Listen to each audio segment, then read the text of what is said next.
Check me out now. Return of the smooth operator. Shotty on repeat. I say sleep later. This another favor. Consider me your neighbor. Lost a lot of fam in pursuit of the paper. She gon' catch the vapors when we slide by. The way I speak my mind, it's like I peak my prime, but I ain't close. I cruise through the night air. Fantasy a dream. Real world is a nightmare. Like Claire battling the brainless. Learn to live shameless. Talk about me alive, but claim that I'm nameless. You aimless. So I'ma style on them. They washed up. It's a rap. Throw the towel on them. Gaining miles on them. Otakus for the win. Tacos, it depend on the mood that I'm in. Like Finn when it's time for adventure. This some new blue. Get ready to enter my mind for a few. Come and take a ride with the crew. I'ma show you how to recoup days lost when you vibe with the blue. Come vibe with the blue. Yeah. About time to regroup.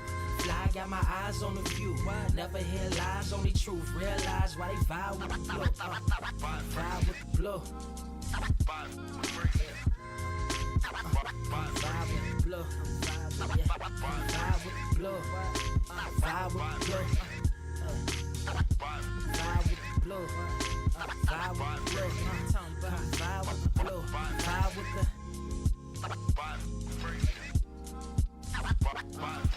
vibe with the sky. Wait, you know the rest. I'm blessed. I see you frontin' like you ain't impressed, but I still get requests. I'm playing Zelda on the GameCube. I quit spamming my music. Don't ever try forcing the links. That's a high rule. The wind waker, Mother Nature on my side too, controlling the elements. Go and check my avatar. I'm arrows ahead. Get the point. Moving forward. The battle scars accumulated over time are reminders of what I went through as a mind. Never made me a grinder.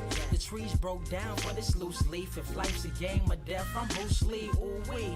Lose sleep on the regular, trying to get this word out. Then I crash Nebula. Wish I had a very odd parent, maybe two, but it's cool. Everybody pays dues. Now it's time to make moves. Granny didn't raise me to lose. Think I'm in the mood for a cruise. Wanna ride? Come and vibe with the blue. Come vibe with the blue. Come vibe with the blue. Come vibe with the blue. Come vibe with the.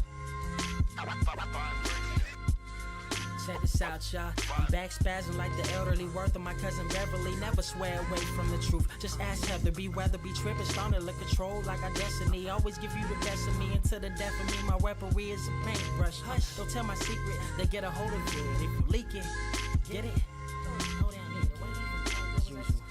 It's cool. Got you covered though, look. But let me get back to that cool-ish, loose-ish. Why they still lying? They don't do this. Bad at board games, whole world clueless. Selling they soul for Roof Chris. Who's this honored fella? Need a sliced extra mozzarella. Crew born like they don't trust fun. Why you dodge to tell her? You don't know, but my eyes are better. Life's a gamble, depending on who holding the cards. You can start living at large or it's bon voyage. Charge it to the game. Me and you ain't the same. I'm thinking bigger pictures. Why you still shrinking the frame? Ever blink in the rain? It helps when your eyes dry. Mob with the bright minds. Think you funny, wise guy? Midnight marauder with a new tribe. Tired of the fake. Come and vibe with the blue sky. Come vibe with the blue sky. Why do you try? We get them high. Take them high. What I do? Come vibe with the blue. Yeah. Come vibe with the blue. Pass what up? Vibe with the.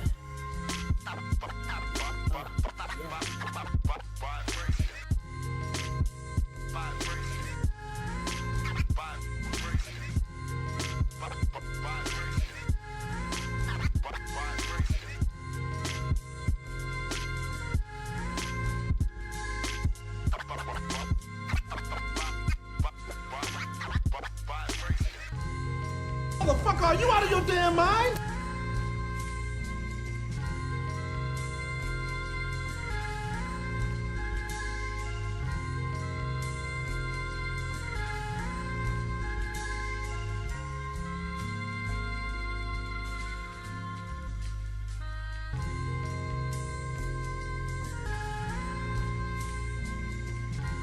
I have seen everything that has ever happened, ever will happen, ever could happen, and yet, what the hell is this? Are you ready? And I might take up a couple of heads a night. Somebody give me a guillotine. I just might ride on my enemies. Dog and I fuck on my energy. Nowadays, they just talk, but they talk about nothing. Nowadays, everybody wanna say something. Goddamn, I'm the man, and it feel like it. Give a damn about a hater when I feel like it. Not today, not today, not today, not tomorrow. Get out my way, please. I'm trying to get paid. What is up, Earth's mightiest subscribers? It is your boy Ernie the Blerd without fear. Got the homie Robo of Left Face TV. Welcome to episode 40. Good man. Dude, is 40 because 40 is middle age, right? So the show is middle age now. Yeah. We're average is like 80 something and dropping. You know, as the. By the way, have you noticed that? I remember when I was younger, they said like the average lifespan is like, oh, it's getting longer and longer. Shit. And then all of a sudden, it starts getting lower and lower, and I'm like, yeah. What happens when the Earth is, slowly dying? Yeah, I was about to say the lies they have told that it is getting longer. Look, all I know is it's not an age. Okay, it's not an age. It's a situation. And by the way, don't mean to be unsensitive if you are in this situation. I apologize, but I'm just speaking for myself. It's not about an age in which I want to be able to punch the eject button. It's a situation. Yes. If my children have to change my diapers, oh no. Well, we're going to Canada. We're saying goodbye. We'll have a little party. And I'm going to the bye-bye chamber. It's not the bye-bye chamber. Yeah. This man said we are heading out. Like, I'm like, look, can't do it. I mean, I respect it. Yeah. Like I pretty much told I told Cynthia this a long time ago. So this isn't news or anything. And I think I've been pretty vocal about it openly in other circles. But if I reach a point in my life where like if something happens to me to where like I can't feed myself, I can't take care of myself, like if someone has to do like the most simplistic of things for me in order for me to maintain existence, just let me go. Yeah. 100%. Don't hold on. Don't hold 100%. On. Like even if I'm like, no, please let me. No, just pull the plug. Just pull the plug. You might regret that. No, for real.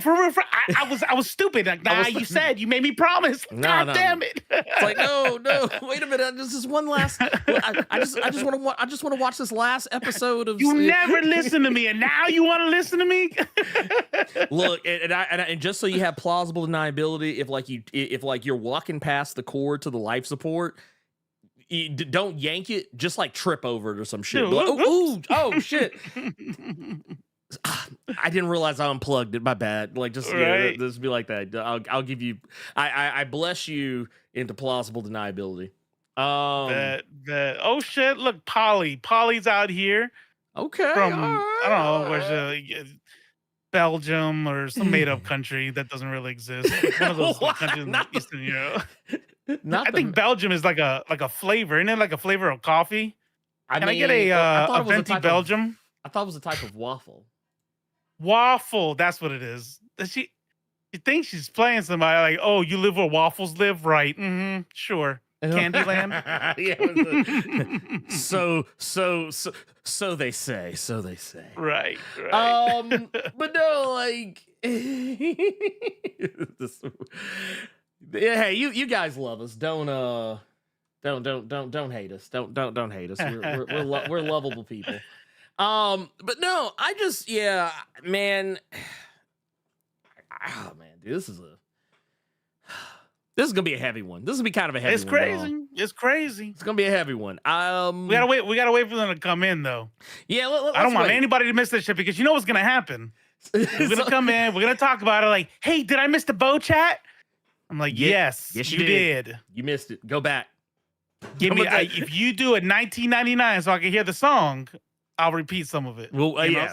Like we'll repeat a taste of it. We'll repeat a taste of it. And then they give a 20 thinking they're like, nah, I'm gonna do a 20. I'm like, no. No. I said 1999. Now you don't get it. See what? You don't know how to play. You don't know how to follow instructions. Now you see on Nerds of Culture, we love the 1999. I'm saying.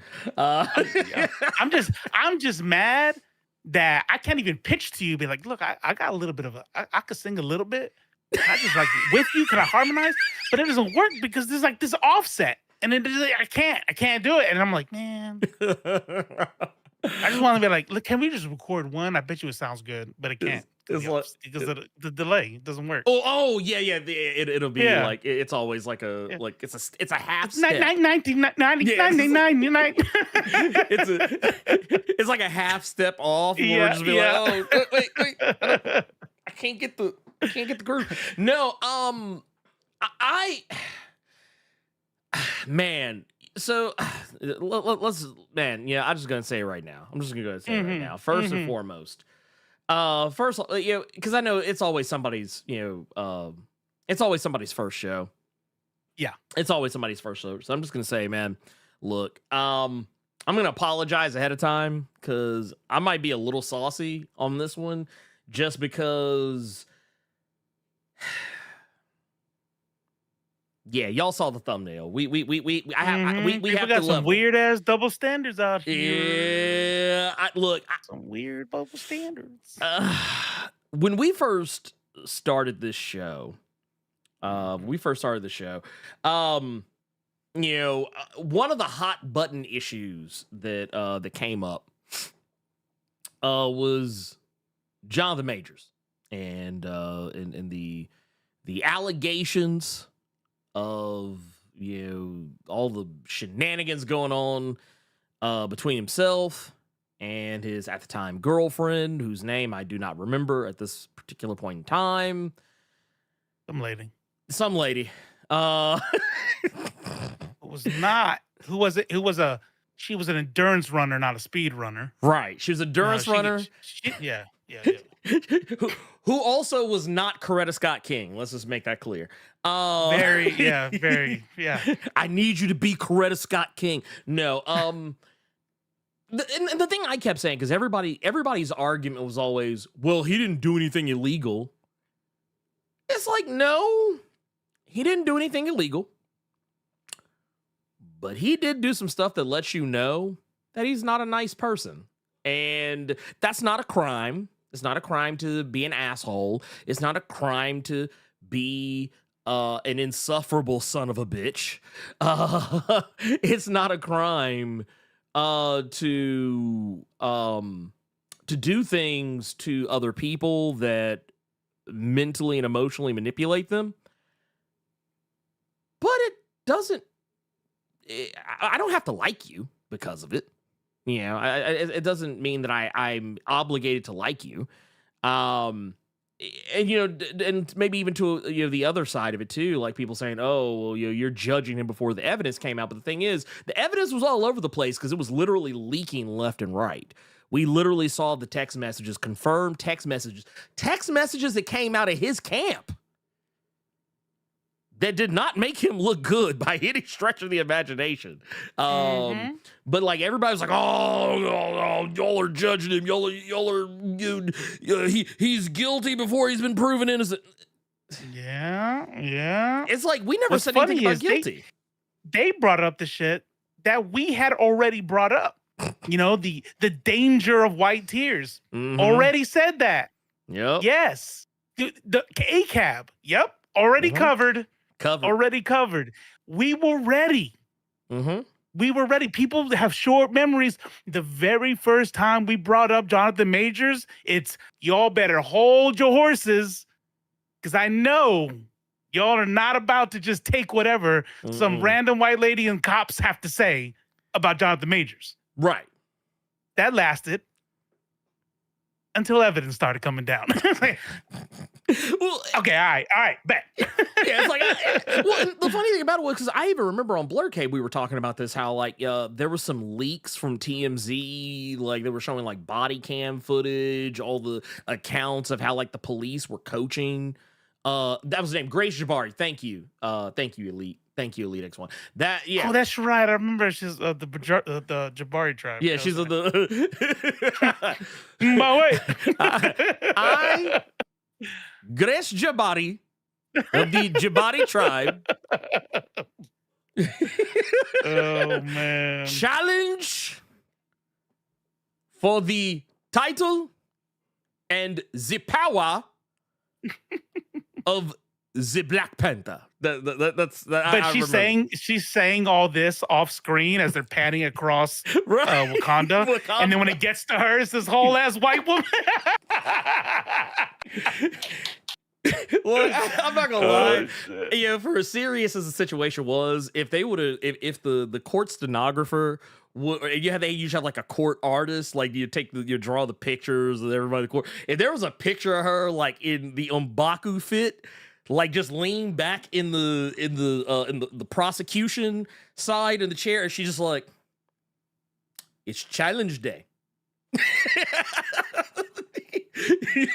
But no, I'm sorry. Xylization,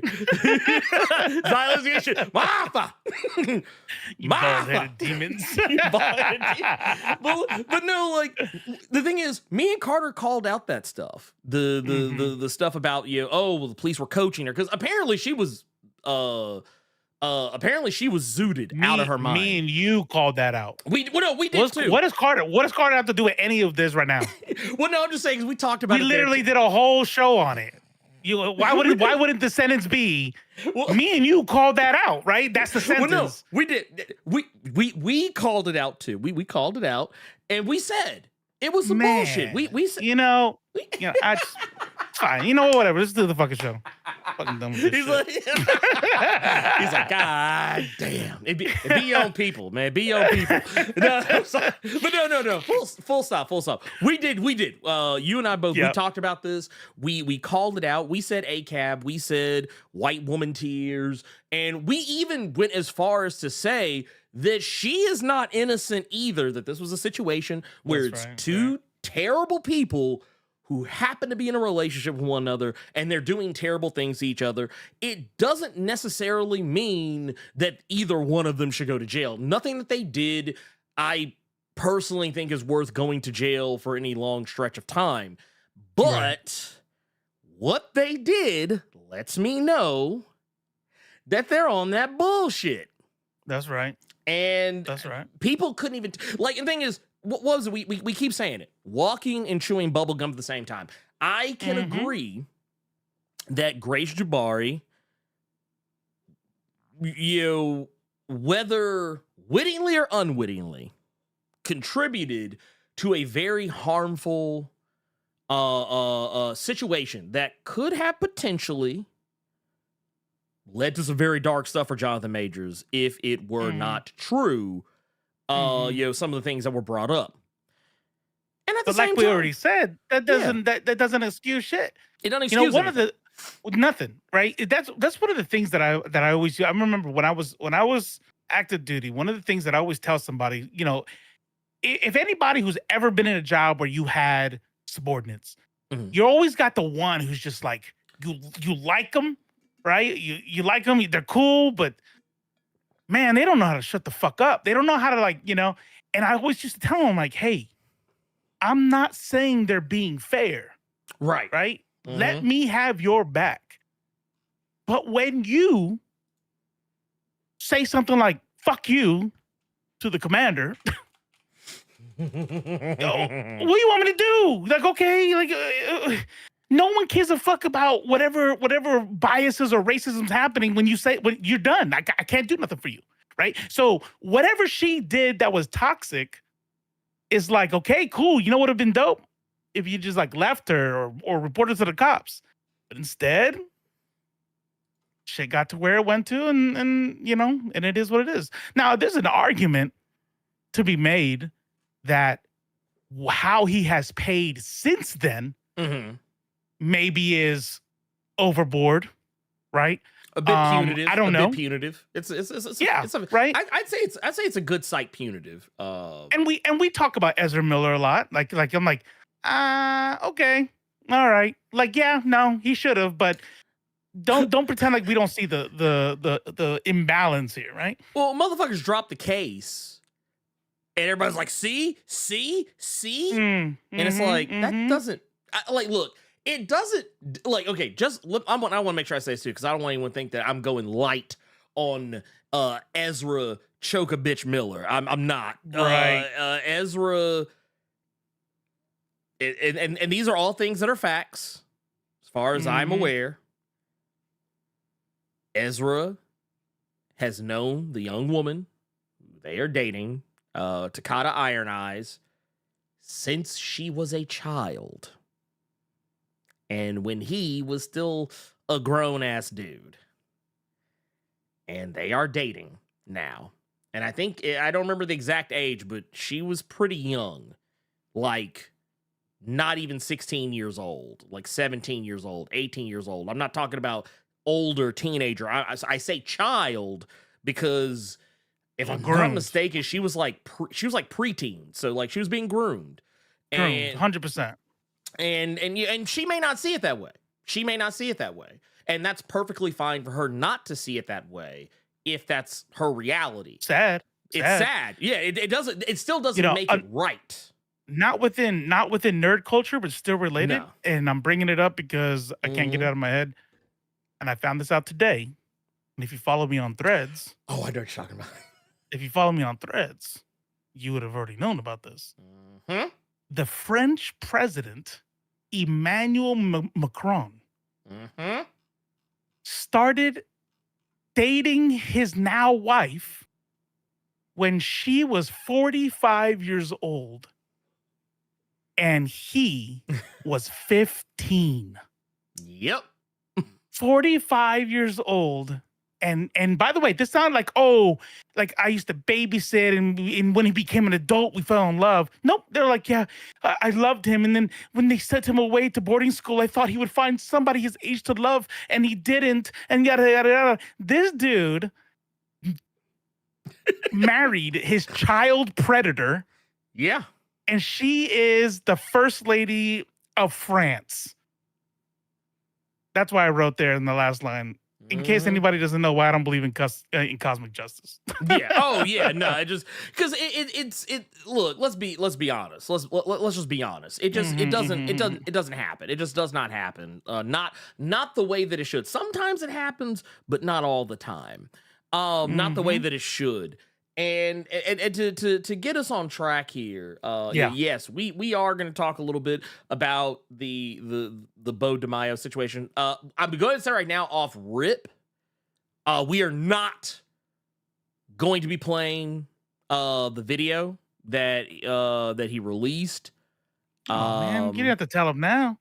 Oh, maybe we will. Maybe we will. You never know. You got to wait for us to talk. Well, I just want to make it clear because I don't want anyone getting any misconceptions. But that's right. It was made very clear. It was made very clear that that the video itself. I will say this. I think if you want to see it, you should go see it. You should go see it. You should go see it. Yes. I mean, out the gate, I went and bought it just in case anybody knows. Yeah. You know what I mean? We used Nerds of Culture funds. Yes. And a Nerds of Culture account. By the way, if you want to follow us on OnlyFans, we have a nerdsofculture.pod account. There's nothing posted there and there won't be, but I'm just saying. I'll put some feet on there if we start getting. If y'all want, I mean, I got bills to pay. But Beau DeMayo released a video, 30-minute video. Yep. Giving his side of the story, and it's legit. And by the way, just in case anybody doesn't know, it's not an explicit account. It's a celebrity account. No, he does his thirst traps, but it's nothing. It's nothing you wouldn't see on Instagram. Yeah, if you follow him on Instagram, you've seen pretty much.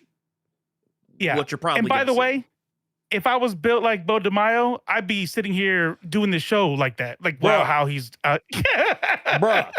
First of all, I'd be out here bouncing my titties. Well, you know. Dude, let me tell you something. If I was built like Beau DeMayo. Bruh, I wouldn't even own a shirt. Every stream. Shirt for what? Every stream, no shirt. I'm saying. But Titties yeah, out it's for not everybody. Titties for everybody is what you get. It's not free the nips. But it's not, it's not explicit. No. So he gives a 30-minute video. Blerd and I watch it. Mhm. Now let me tell you something. When this broke, when all of this started coming out, and if you follow the Nerds of Culture.pod account on Threads, you would have followed. You would have heard this. The very first reaction to this whole thing is the same kind of reaction that Ernie and I, and apparently Carter, had had with the first time we had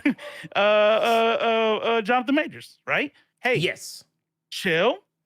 We don't know.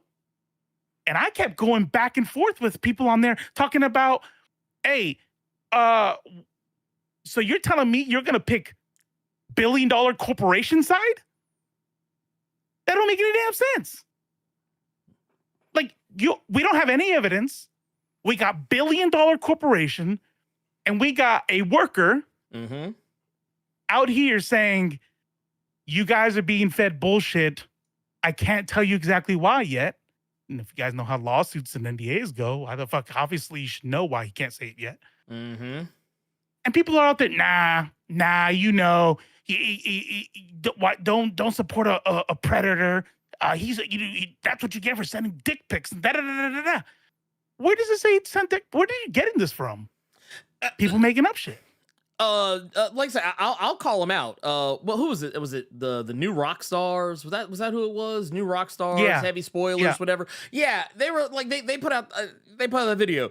The real reason Beau DeMayo. Like, you, first off, you don't know. You Clickbaited don't know. I didn't finish it. I mean, they just recapped what everybody already knows on the internet, right? Right, or Which is just the nothing. rumors. Yeah, well, yeah, I was about to say, which is Right. nothing. Yeah. It's nothing.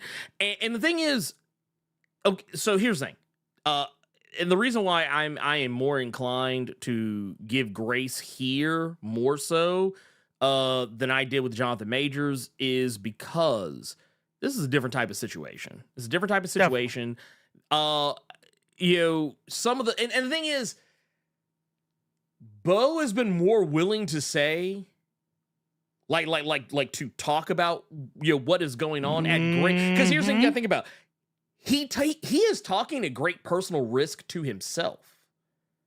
Like, it's not one of those, like honestly, it's one of those situations where him just simply acknowledging and addressing the situation is already kind of like shaky Risky. ground for Marvel Disney to drop the full weight of the judicial system on top of him as and to, you know, to a finer point, to just, you know, to repeat something that he said in said videos, that he's a regular person. He's not some big name celebrity. He's not some big name personality. He's not a corporation. He's not any of that shit. So the fact that, you know, Disney, you know, Marvel, whatever is, you know, are having these responses, it says a lot. It says a lot. Right. And without going into the grainy, gory details of what he said, just kind of speaking kind of to the vibes and the substance of what he said.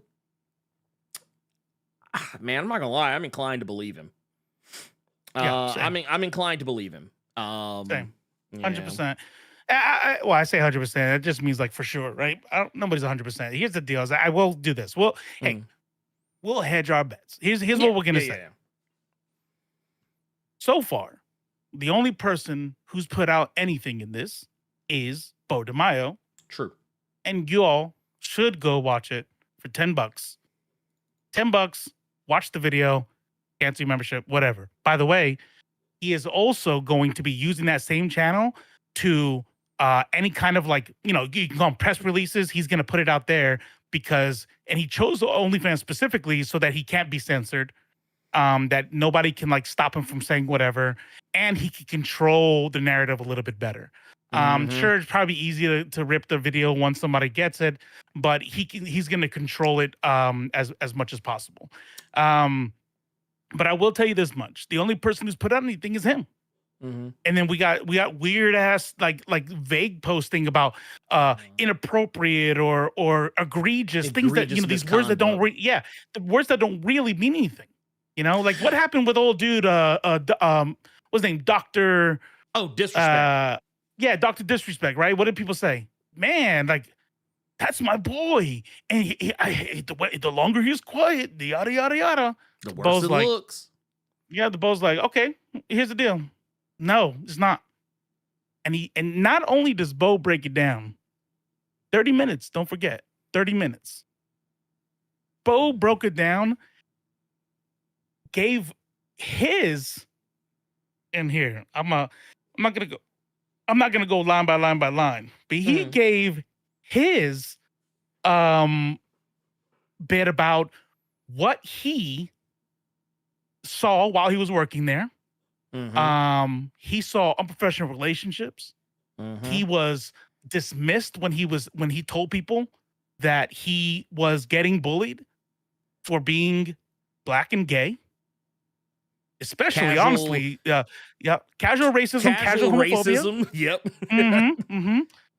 And then after he sees all these things, he definitely names more than that. But after he sees all these things, he reports it. Real quick, I want to interject something real quick because it's something I see people talk about in the chat. I get that the fact that he put it behind a paywall seems disingenuous, but I'm gonna tell you something that's probably gonna put this in better perspective. There are lots of other people who are claiming they have tea on him who don't actually have tea on him, and guess what they're doing? The same fucking thing. So I look at it this way. I actually recently watched the Stormy Daniels documentary, and there's something that was said in that documentary that kind of spoke very true to me.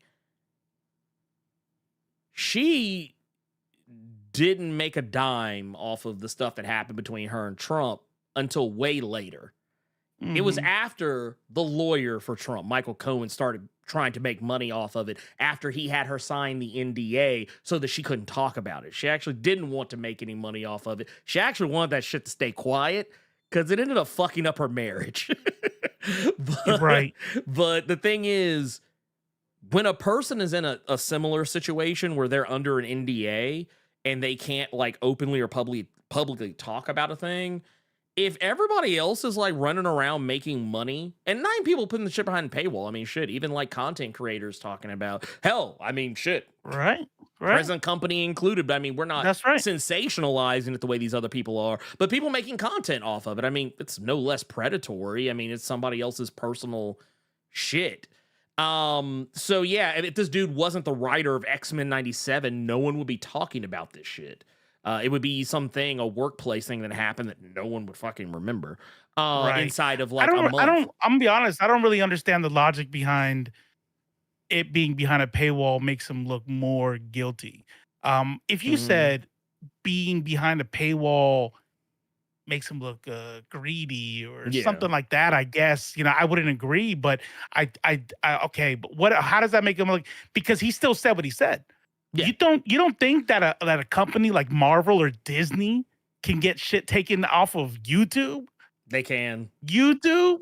All you have to say is like, hey, this is libel. He's doing some shit. Well, this is legal. YouTube goes, oh, so shit, sorry, billionaire fucking, company. Like, of course, he's like, no, I'm not gonna put this shit anywhere that they can control it.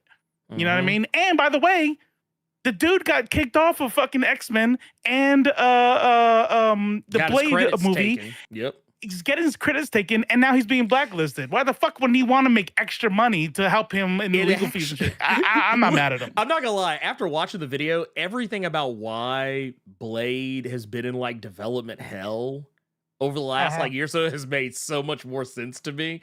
I'm like, oh, they're trying to. Okay, I was like, I see what they're doing. I see. I see. Yep. This is why we've constantly been hearing about, writer situation. It's always been down to the writer, and then that ultimately kind of leads to other shit. But like, I don't know. Kaisten B. No one wants to talk about the fact that they invited him to the last event they had before they took his credit from him. He talks about that. Matter of fact, he talks about how one of the Marvel execs during this whole thing Because he made the report, by the way, on my birthday, September 6th, 2022. I'll never forget when he made the report because it's my birthday. Yes, tomorrow is my birthday.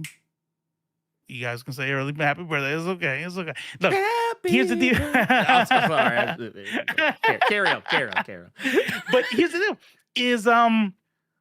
is during that time, one of the Marvel execs goes on in an interview and says how awesome he is.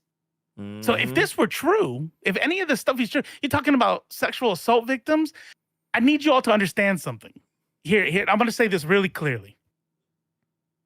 If you're talking about sexual assault, I need you to know that you are lost in the sauce, because that's not even one of the accusations. No, it's about like accusation. And by the way, hardly called an accusation, because what Disney did, what Marvel did, was say some vague shit. They vague posted about egregious misconduct, right?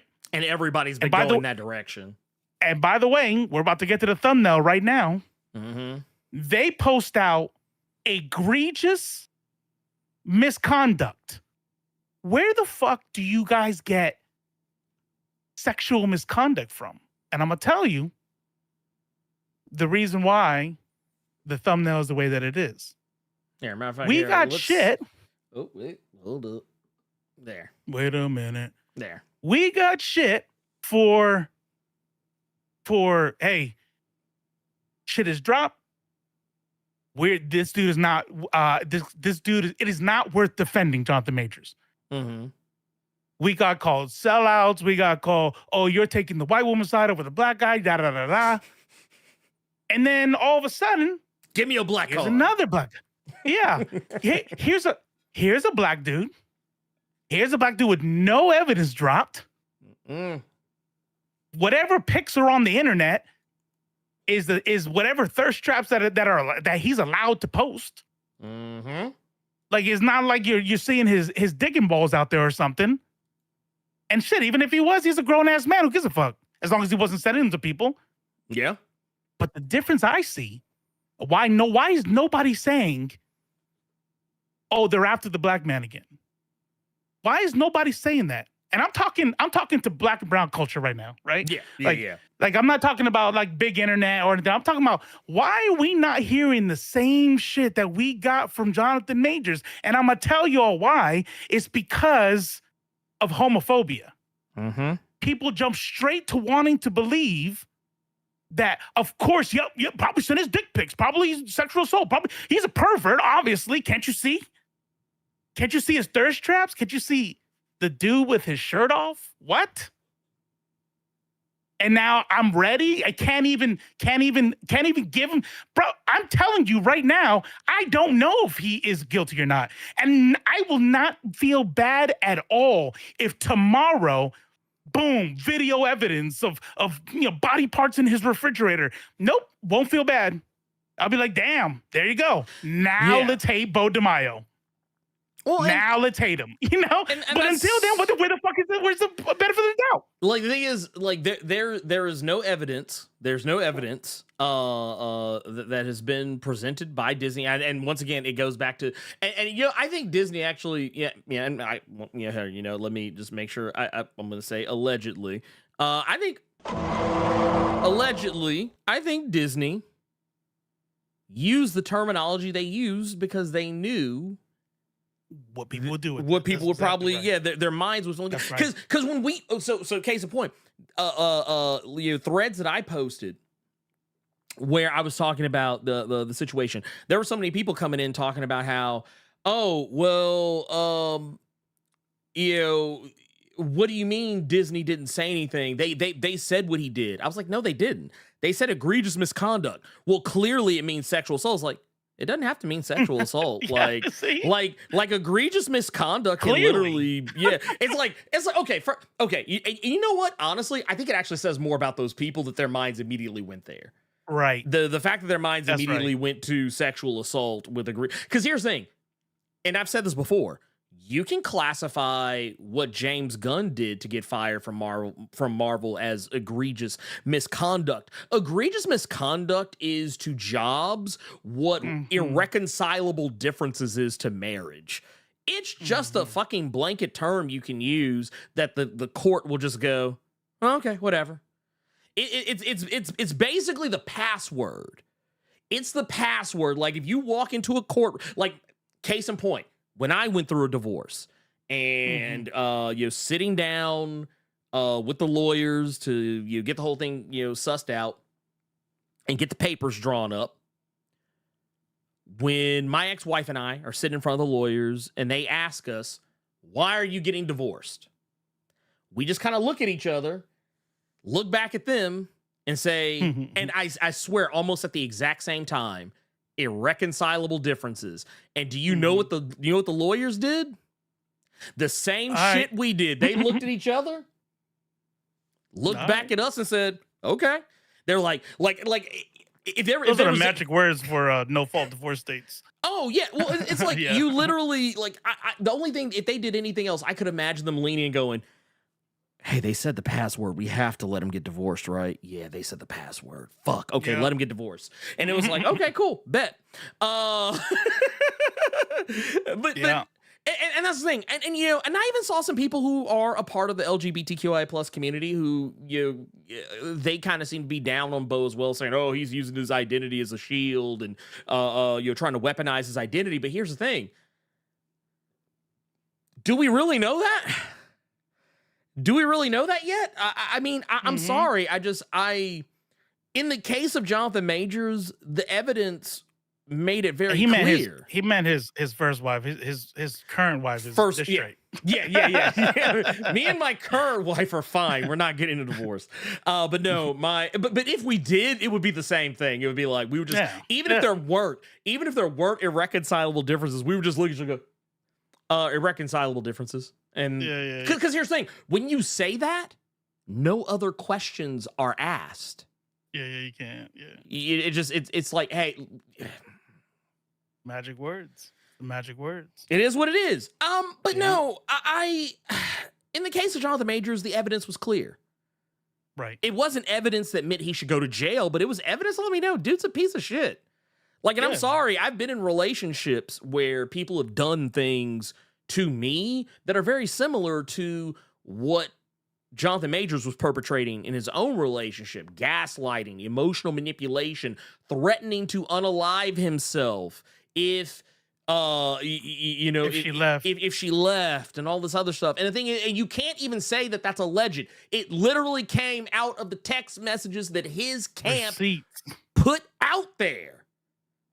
It wasn't text messages she put out. It was text messages he put out. So he told on himself. So no, it's not the same situation. It's not like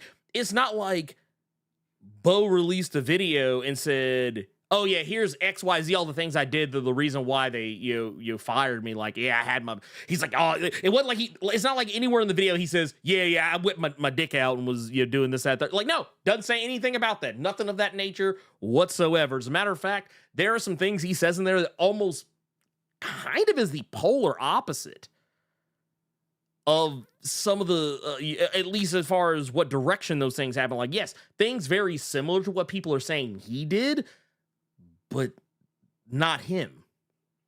Yeah. Like, I think what people need to do, I think we've all kind of, and I'm going to say we all, even though I know it's not everybody, but just I'm going to use a blanket term. I think we all have made it a little parasocial. I think we need to take a step back, give it a long, sober look, or just wait till the shit plays out. And I don't want to say what will and what won't happen, but I am confident that when there is more to say, more to do, more to reveal, who knows? We might be like we have extended. We've extended the I don't want to say olive branch because it makes it sound like we're asking for forgiveness or something like that. But no, we've extended a handout. I'm not gonna. I don't like bullshitting, and I don't like embellishing. Yeah, y'all can believe it or not, we are literally in contact with Beau DeMayo. Yeah, and so We know we have information. There's certain shit that that's gonna be on record, some shit that's gonna be off record. And the shit that's on record, he put out there for everyone to see. I need you all to understand something too. Like, aside from the homophobia, this show is for the culture, right? Yes. It's not an accident that we're nerds of culture, right? We're for the culture with a dash of sazon, right? Talk to him. And a lot of that video highlights shit like rolling his eye, but people rolling their eyes when he talks about being black and gay, talking about how one of the producers originally, Forge, was supposed to be with one of the white characters, and one of the producers said Bishop. It was Bishop. Bishop. I'm sorry, Bishop. Was supposed to be one of the white characters, and one of the unnamed, he doesn't name them. One of the somebody in leadership said that was creepy. Yeah, that was actual. That was creepy. Some stuff that it didn't even have anything to do with race. They said they wanted to have Jubilee spark middle fingers in the sky and throw energy from her mouth, and he's like, no, I'm trying to tell the story like Chris Claremont told it, and they didn't want him doing that. No. So he starts off with like I like the way that he wrote it. It's almost like he's a writer or something. He starts off with the less stuff. Like, here's the shit that I was already pissing them off because of this. And then it just got worse and worse and worse. And then I'm letting you know there's a big ass problem with these people. And I'm sorry, if there's gonna be sides taken, and it's not parasocial. You know what it is? It's not parasocial. I actually said this in a letter to him. I said, it's not people are making it parasocial. This is about being socially responsible. Yes. Okay. Like, do I know Beau DeMayo? No. He's not my dad. He's not my brother. He's not my friend. I don't know him from Adam. But right now we're seeing an example of a small subsection of what so many of us go through every day. Right? And he gets to go into a position that people who look like us don't get to be in very often. And then he's telling you guys the story we have all experienced. And we're like, nah, you probably raped somebody. Yeah. No, it's irritating. It's irritating. I'm not gonna hold you. I don't like the direction. I don't like the direction any of this discourse that people are having about him is taking. Yeah. It's dangerous. Like it's dangerous in ways that people tried to claim the Jonathan Major stuff was. But I actually think this is kind of worse. Just because of the implications. Because of the fact that he's gay.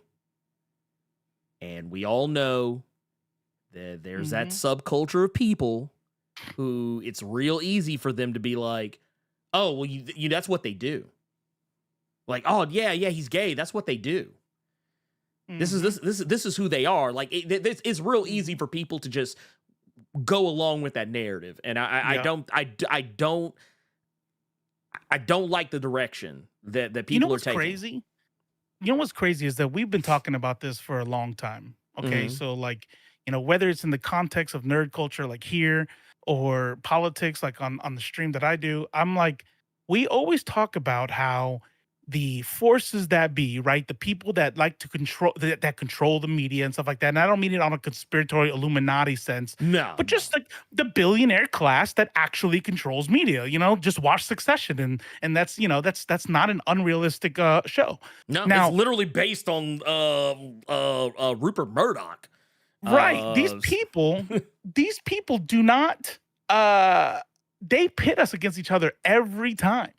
Every fucking time. And let me tell you something, we fall for it. You know what I mean? The most recent thing, and I'm not trying to like go off on a tangent or anything right here, but have you guys heard about how Palestinian activists and black activists have been going off on each other? And Palestinians are being super racist and calling black Americans colonizers and shit. And then like and then there's some like super Islamophobia. Bro, do you think that's the fucking mate? Why do we know that? Like, how is that on our feed? That's not the bulk of it. No. The black activists and Palestinian activists have been together since the fucking 60s. Mm-hmm. You know what I mean? The Black Panther movement was all the pro. Where's this coming from? I'm telling you shit. This shit is not a fucking accident that the fight between black activists and Palestinian activists is at the forefront of your For You page. Mm-hmm. You know what I'm saying? And now we're going to sit here and we got whole ass racists running Disney. And you know what they're going to go? They're going to go, watch how homophobic. Yeah, egregious misconduct. And look at this picture. Look at this picture of him. Isn't that kind of creepy? And that's saying that's actually and we fell for it. No, that's the thing. We literally we walked into the glass door. We walked into the glass door thinking it was outside. It's so sad to see, and I don't like it. Also, kind of not the same thing, but similar in a lot of respects. Yeah, I like to use this as an example because it opened my eyes to a lot of people.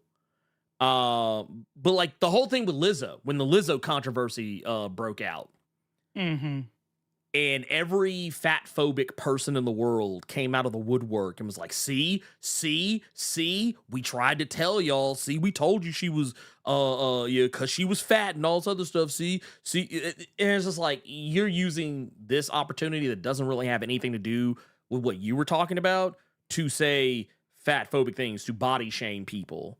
Like, you're using this as an opportunity because now you think it's okay.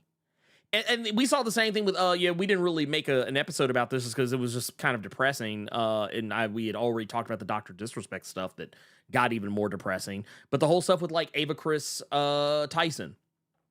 And how, like, there were a lot of people that when it was revealed that Ava, that she, had CP. Elite X when I see you. Mm-hmm. And go ahead, yeah. That too.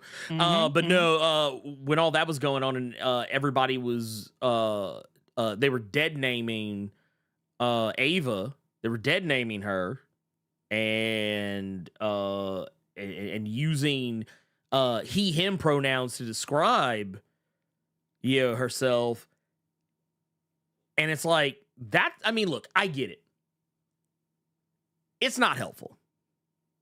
I get it. These people, they see this as an opportunity to be ugly, and they think that it excuses their ugliness. But the thing is, it really doesn't. It just makes you look like an even bigger. Like, honestly, it makes me give a lot of side eye. But that's why people do stuff like that. It's so because it's easy to manipulate that situation. In a situation like this. And just like we said earlier, if it turns out that, there is some actual evidence of some kind of impropriety of some sort, I'll be the first motherfucker to be like, yeah, I wouldn't have done that.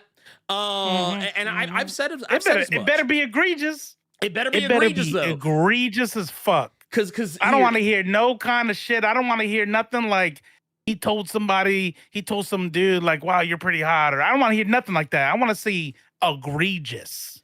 Matter of fact, here, I'm gonna throw you one better here. And it better come with receipts. Oh yeah. Here, and here's the thing. Here's what I want. And here, I want to pull this up because I want people to fully. I want you to fully understand where I am coming from here when I say what I say. True, Polly. But like here, let's go here. The word egregious,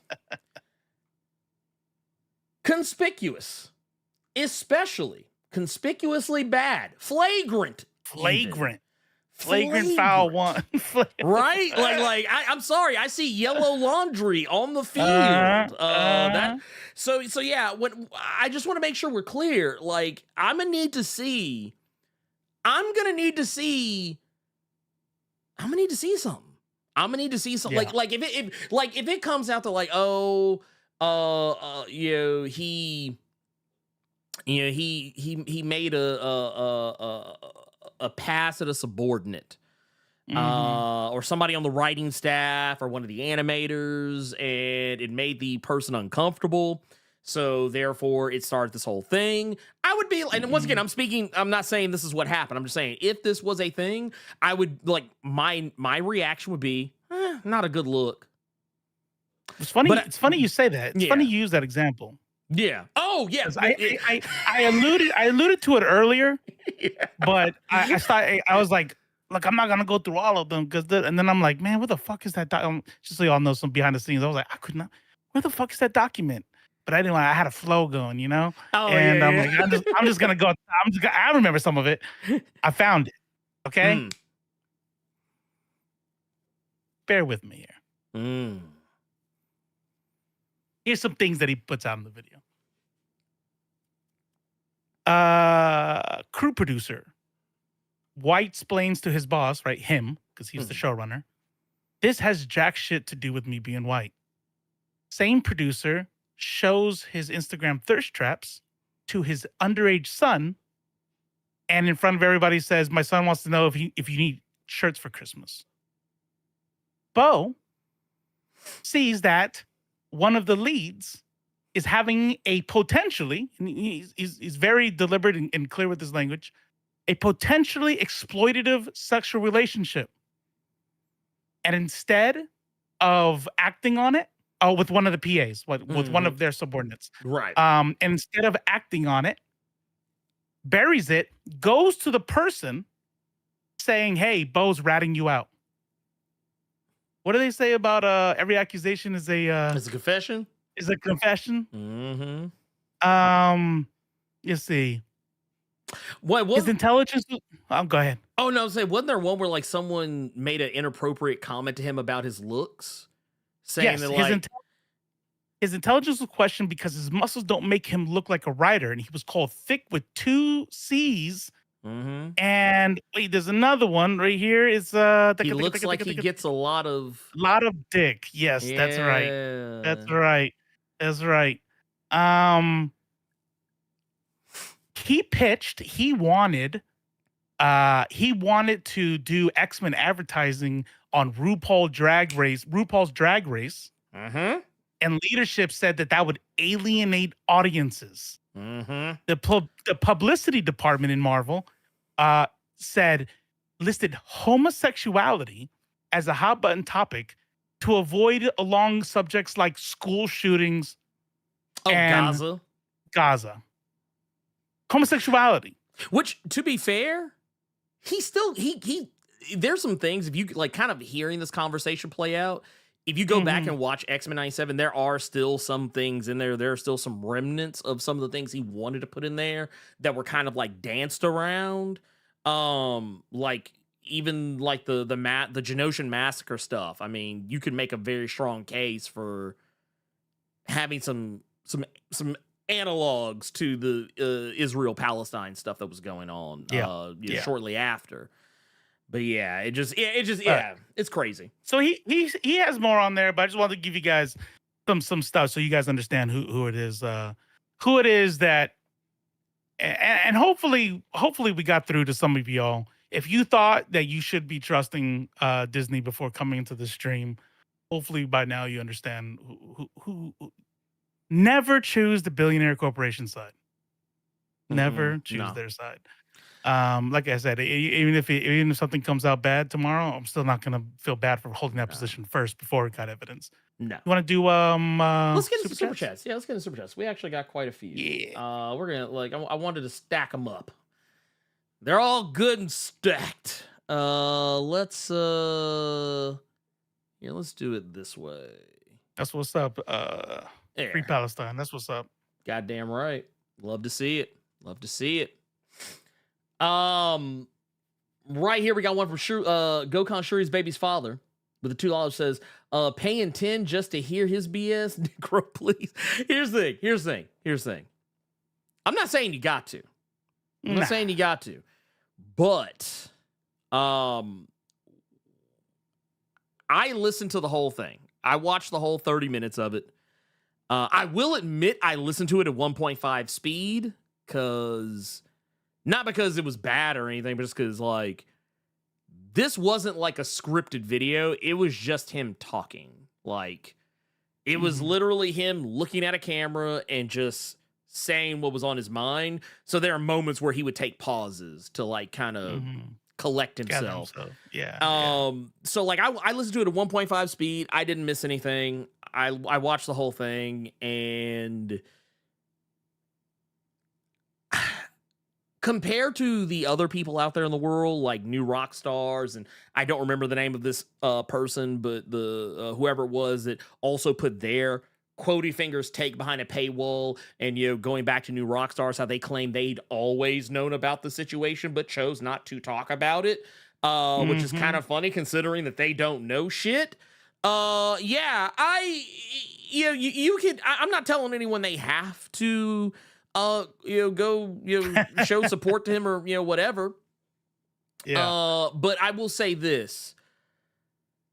I feel confident enough in my same as Robo, in my default fuck corporations mentality, and having worked for some corporations who have perpetrated similar bullshit, granted not on the same level as a Disney or Marvel, smaller companies, but I'm sorry, I've seen the crust of I've seen the heart of the darkness when it comes to corporations. So I am very inclined to believe what Beau is saying. And here's the thing. I can tell you another reason why Beau did this the way he did it. Do you remember what happened when he initially put out that post on Twitter, Instagram, Threads? And if you don't remember, I'm going to remind you.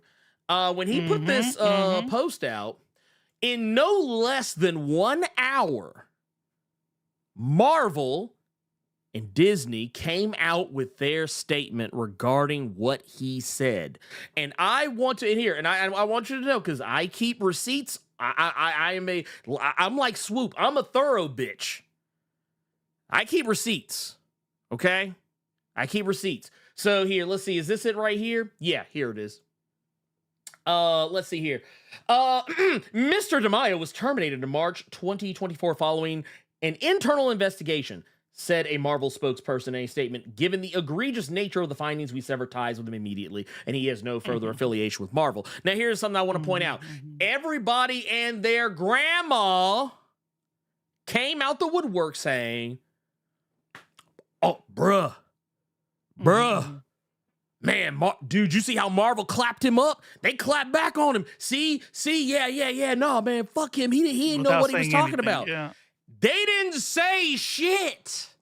Right. Matter of fact, this statement that they just put up here, and I don't know if y'all know this is the same milquetoast-ass statement they gave when they initially fired him.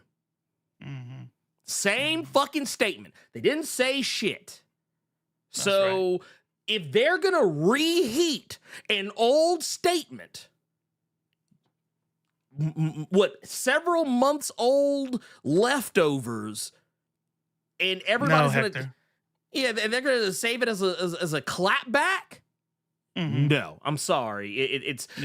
This does not pass. This does not pass the smell test for me. I'm sorry. It just does not. And yeah.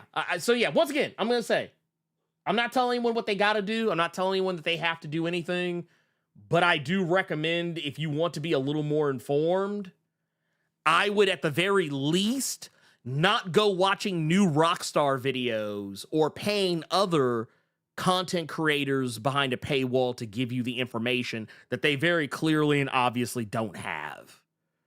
Because I've seen too many people do it. I've seen too many people quoting that new Rockstars video, talking about, oh man, see, this is the real tea. This is stuff they don't want you to know. No, that's some conspiracy theory shit on a level that the Department of Truth could not even stop.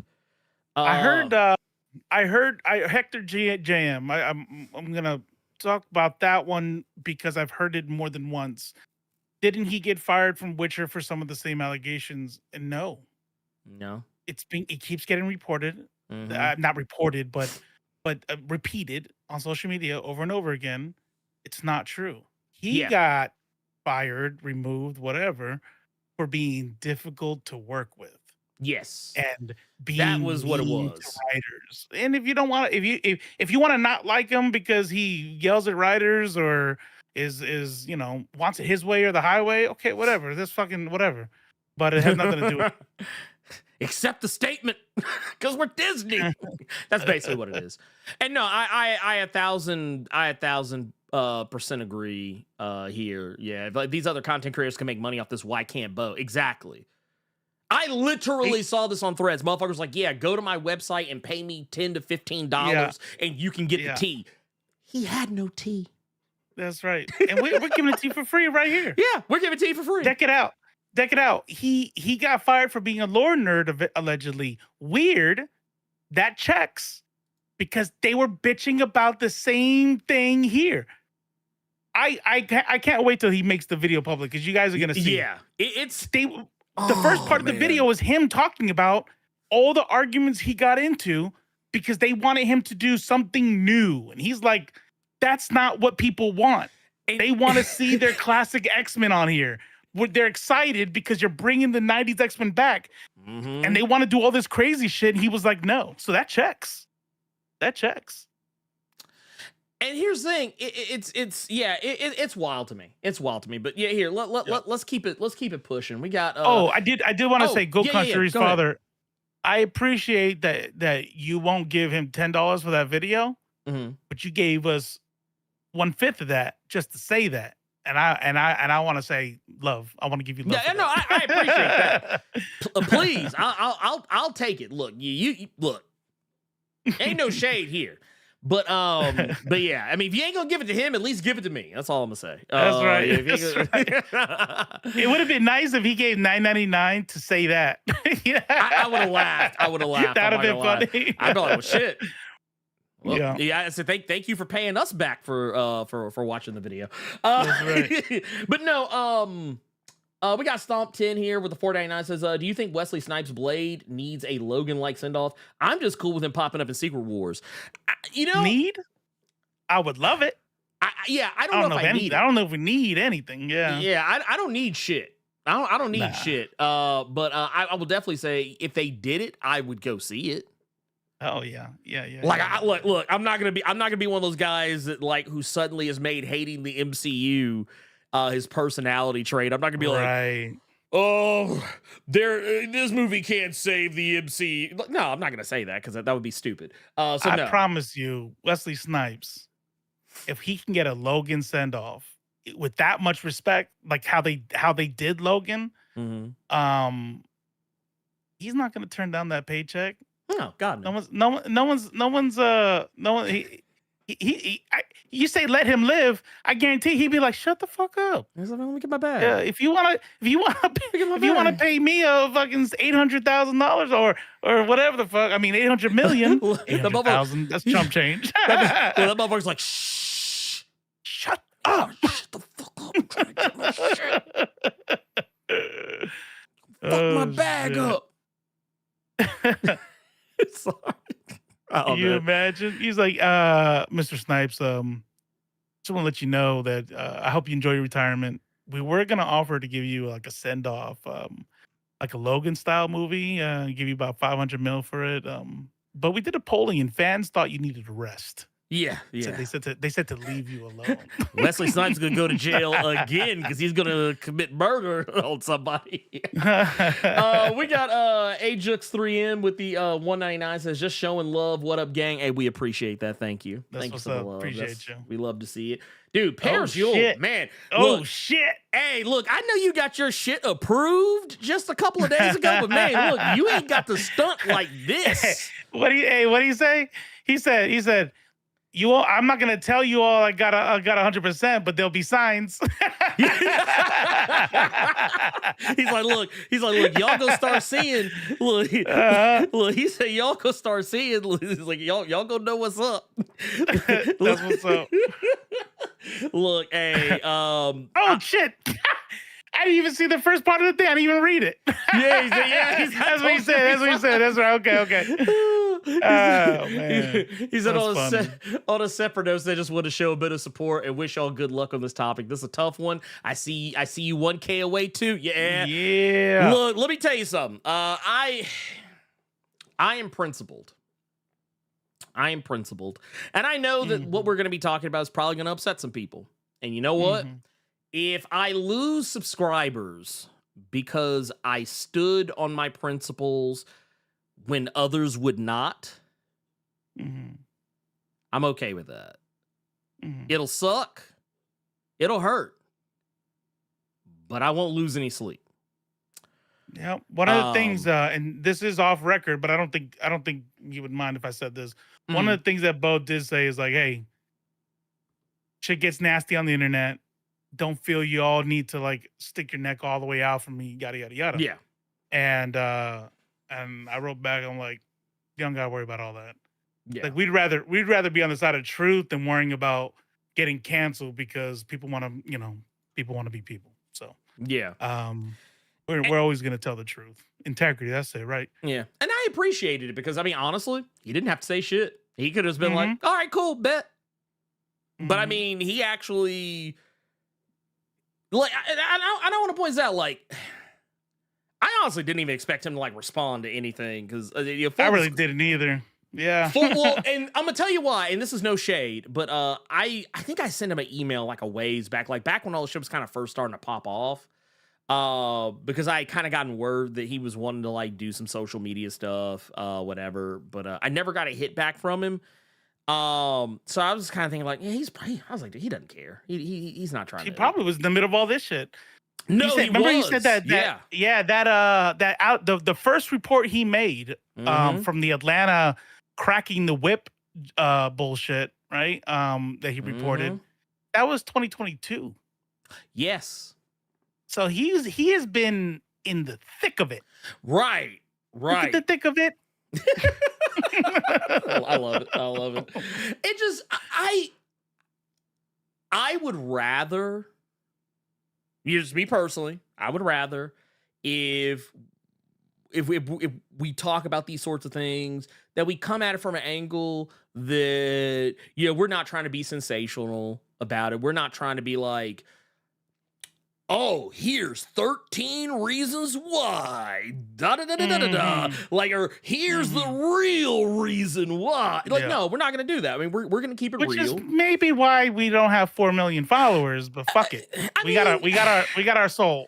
You're not, and the thing is, you're not wrong. You're not wrong. Like, honestly, I feel like if we really just wanted to be like about that life, I could just as easily right now put out a video saying the real reason why Beau DeMayo is innocent of all wrong. Yeah. Like if I put out a video like that, well, first off, one of three things gonna happen. One, YouTube will probably not show that video to anybody because it's not X-Men. Well, it is X-Men related, but not like in the way you might think. For two, a lot of people be like, oh, so you taking his side now? Oh, you taking his? And then they'll be like, oh, no, unsubscribe. Hey, other doc over on the Twitch side rating in with party of 4. Appreciate you. We appreciate that. Thank you. Thank you.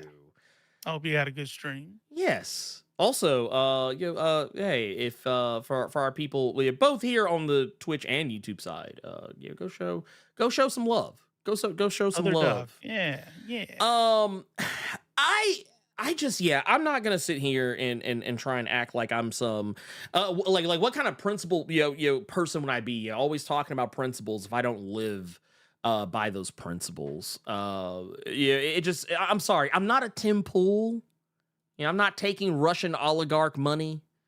I'm not getting paid $400,000 a month. Allegedly. To do this. I'm sorry. Allegedly. Sorry, wait a minute. Allegedly. I'm not allegedly getting $100,000 a week. First off, let me be real, man. If I was getting $100,000 a week to do this, my God, there would be so many changes. Y'all would have no idea. Y'all would have no idea. Do you know that we would be doing this show from like an actual like television studio set on some professional level shit, and I would have my shirt off regardless of my musculature or lack thereof. Yeah. I'd just be out there just like, yep. You see them titties as is. Yeah, as is. Look, you'd be like, fuck it, everybody else did it. Sold as is. Sorry. Yeah, it is what it is, baby. It is what it is, baby. But no, we've also got we also got our homie Taco out here. Who, by the way, I'm gonna need y'all to cleaned up. Yeah, I'm first off here. I gotta do this. Wait, did you do the thing for Paris? Oh yeah, shit. You know what? That was a thing. That was a thing. Oh, you know what? Here, let me. We're gonna run it back here. No, it's we're going back in the Wayback Machine to the far distant time of less than 10 minutes ago, and there we go, because that technically does count as a max damage. David Ruiz, you're late. You're late. Calm down. Calm down. You are. I'm about to say, David. Yeah, you showed up. You are loud and wrong at the same time.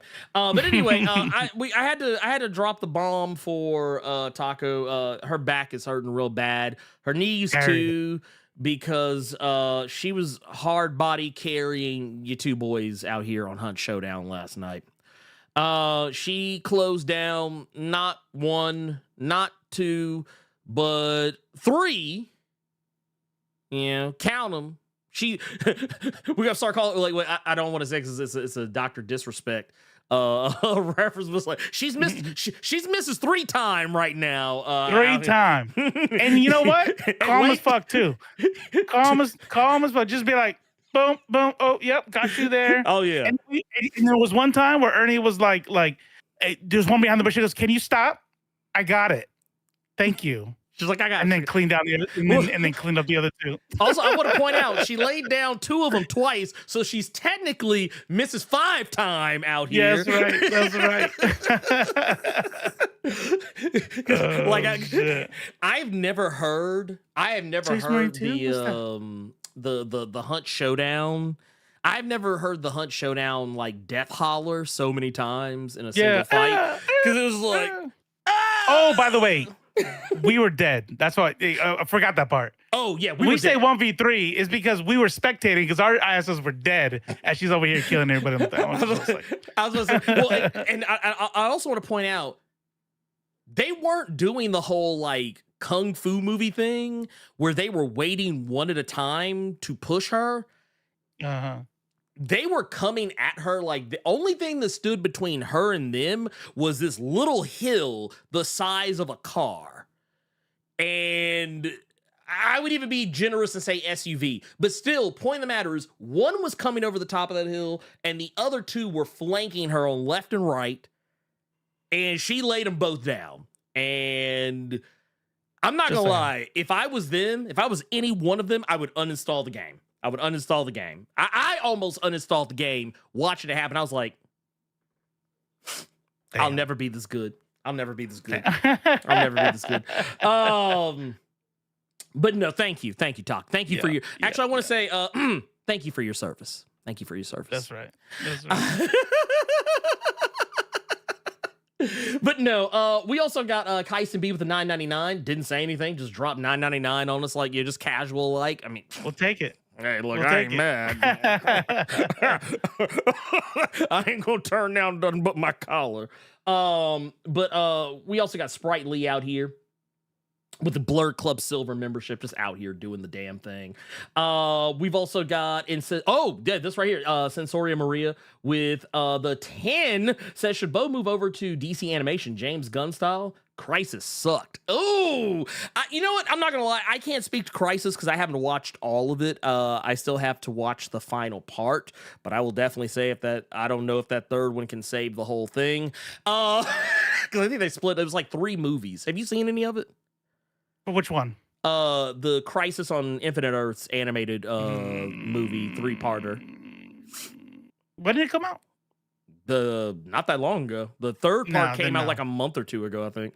No. Well, it's in the thing. It's in the thing. He said, It's in the thing. You know what I mean. You know what I mean. Yeah. Sensory says, Wait a minute. Look. I'm afraid I've got some bad news. Don't. But then Herbert Scott said it's on point. Now I don't know what to do. Now I don't know. Now I don't know what to do. You know, I tell you what. This is what we do. This is what we do. I'm gonna look and see.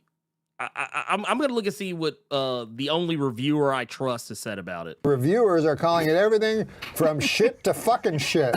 Oh, there you go. That's it. That settles it. Norm Macdonald's never wrong. Unless it's about women's rights and you know, then there you go. I don't even know the reference. No, Norm Macdonald had his demons. He had his demons like everybody else, I guess. But I remember he had some very problematic takes about women and maybe even gay people. I don't really fully remember, but I remember he had some weird things out there in that regard. But you know what? Here it's okay. It's okay because you know we don't have those opinions. Because you know as famed reaction video guru Tyrone Magnus would say about us. It's woke.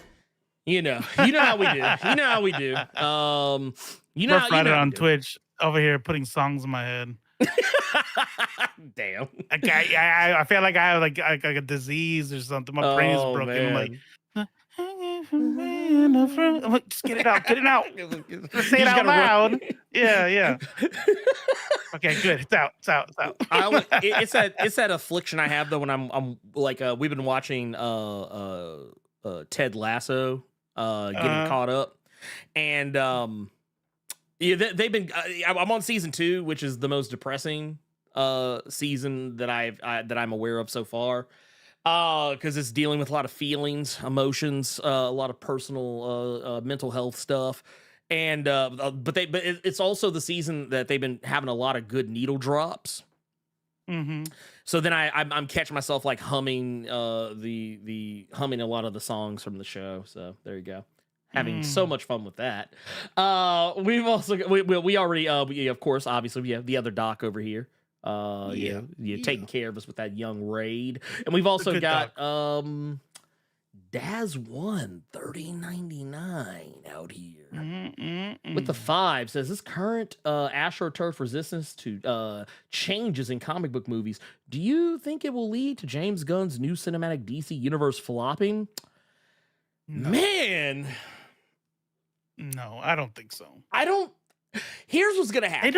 I think we need to stop giving them so much credit. Like, yeah, they get their way sometimes, but they're not like all powerful, you know. No. Like, also, I've noticed a counter argument that's been cropping up in the last couple of years, more so recently, and it's the counter argument that man, look at that, man, dude, just out here, appreciate dude, man.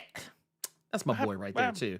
No, I have the we got us another Streamline. That's my homie out here. Oh, okay. That's my homie. Shit. That's my homie out here, man. I love to see it. I like that dude. SLID 33 FEs S7832 CCE 3C01. Appreciate you. Yeah. You know what I'm talking about. That's my homie Antoine. He's good people. That's what's up. But no, I've been noticing a little bit of a counterculture thing going on where it used to be people were always complaining about stuff not being comic book accurate enough in movies and TV shows, and now we're starting to get to a point where people are starting to say they don't want comic book accuracy in their comic book movies and TV shows. Like in regards to there was like whenever I noticed case in point. When there was stuff in the Sandman Netflix series that people didn't like, but it was stuff that was from the comics. You would well, just because it was in the comic doesn't mean it has to be in the movie. But those are also the same people. Oh, well, why couldn't it be like the fucking comic did? You know, people are. It's like, hey, no, do it like the comic. Not like that. Not like that. Not like no, that. No, not like that either. Yeah. It's a stupid costume. Why would you use that? Yeah, do it like the comic, but not like that. Jeez, this is so stupid. Why'd they use it's the same motherfuckers that you can't please them. You can't please them. But we got Levesso the Samurai with the 5 says, man, Ewing was cooking on that new X-Men book. Homegirl grandma reminded me of my own. Said, I felt that shit. She said to her granddaughter. But no, if you haven't read it yet, Dr. Evel Ewing's Exceptional X-Men came out this week, and it was good. It wasn't like, oh my God, like there's fighting everywhere, stuff is blowing up, and oh my God, Wolverine just ran in the room, and oh my God, look at this, Rogue just punched it. No, it's not like that. It's not a bombastic book. It is a very like personal book, and I thought they did. It's probably one of the better. No, it is. It's the best From the Ashes debut thus far, in my opinion.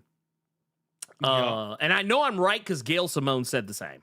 So, and also thank you for using the Streamlabs. That's what's up. Yes. Also, and man, I thought I was going to be so much better about this, but I forgot to do it. But I'm just going to say it now because it always bears repeating. If you want to support the channel in a way that is not, I'll pull it up.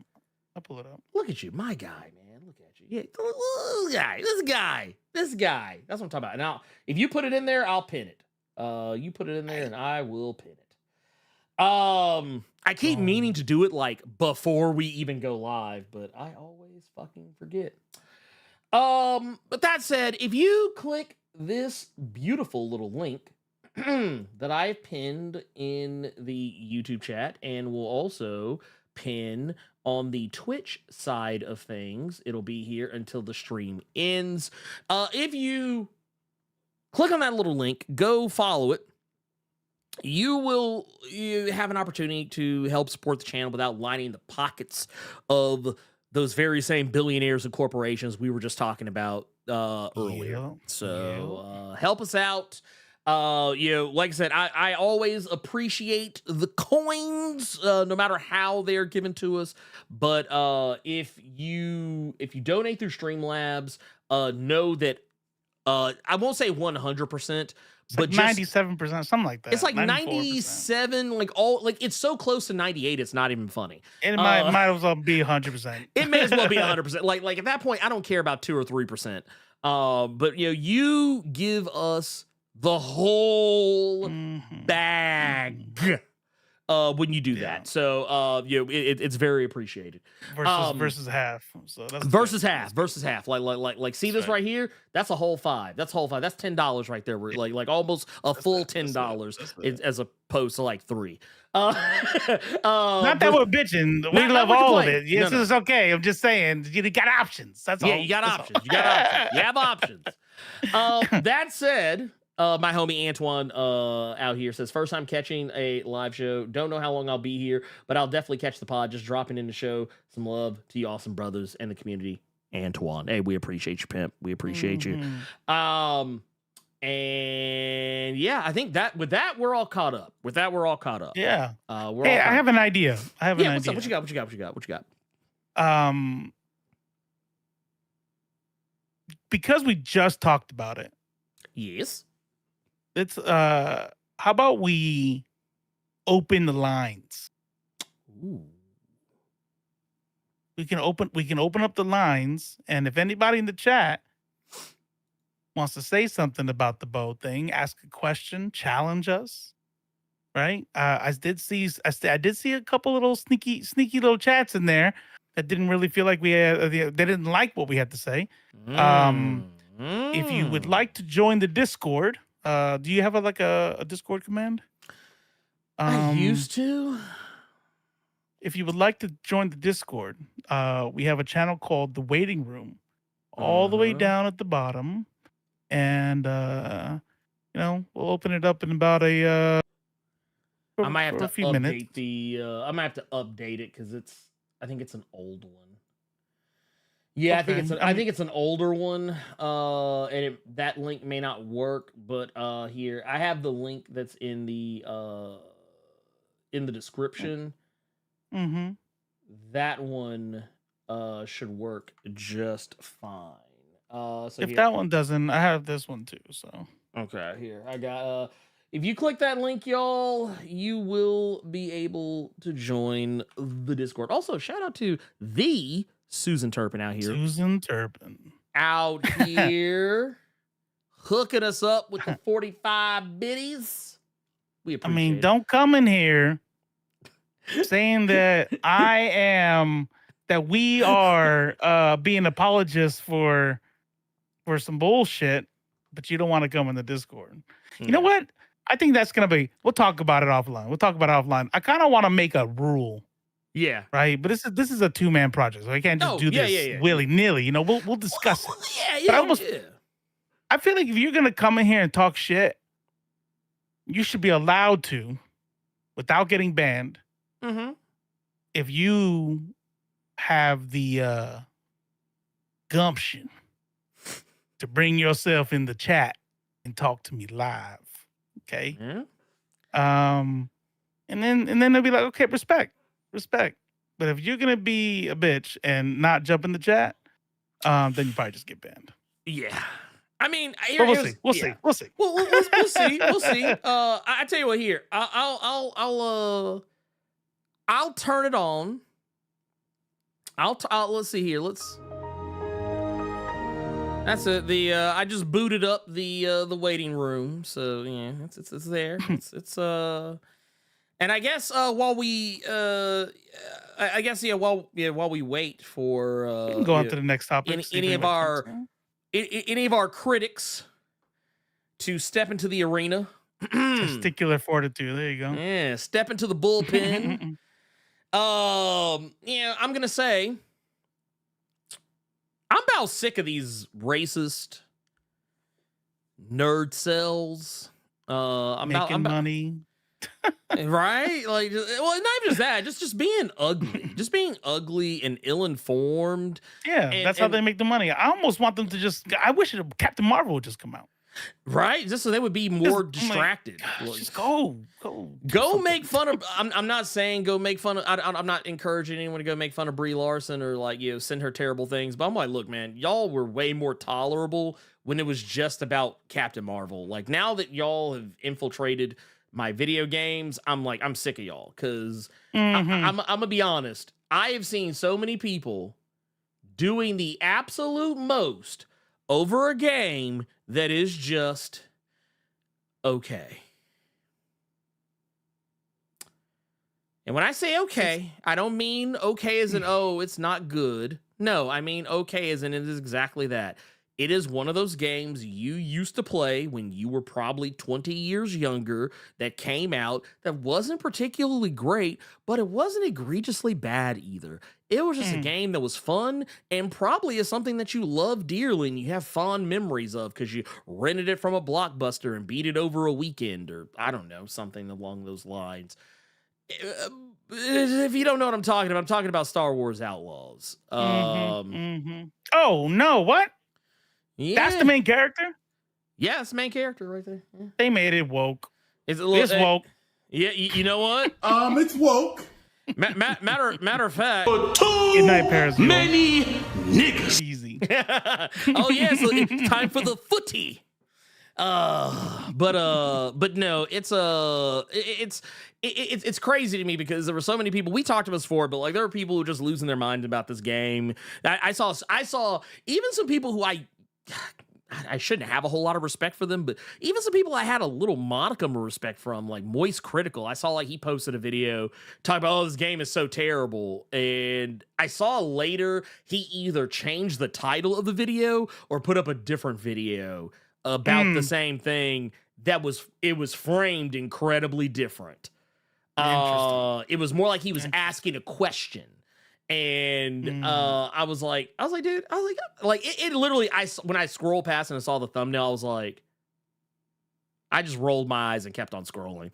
Yeah. But here's the thing. Yeah. Our one of my favorite people, Mighty Keith, Yeah. had the perfect review. He had the perfect review of this game.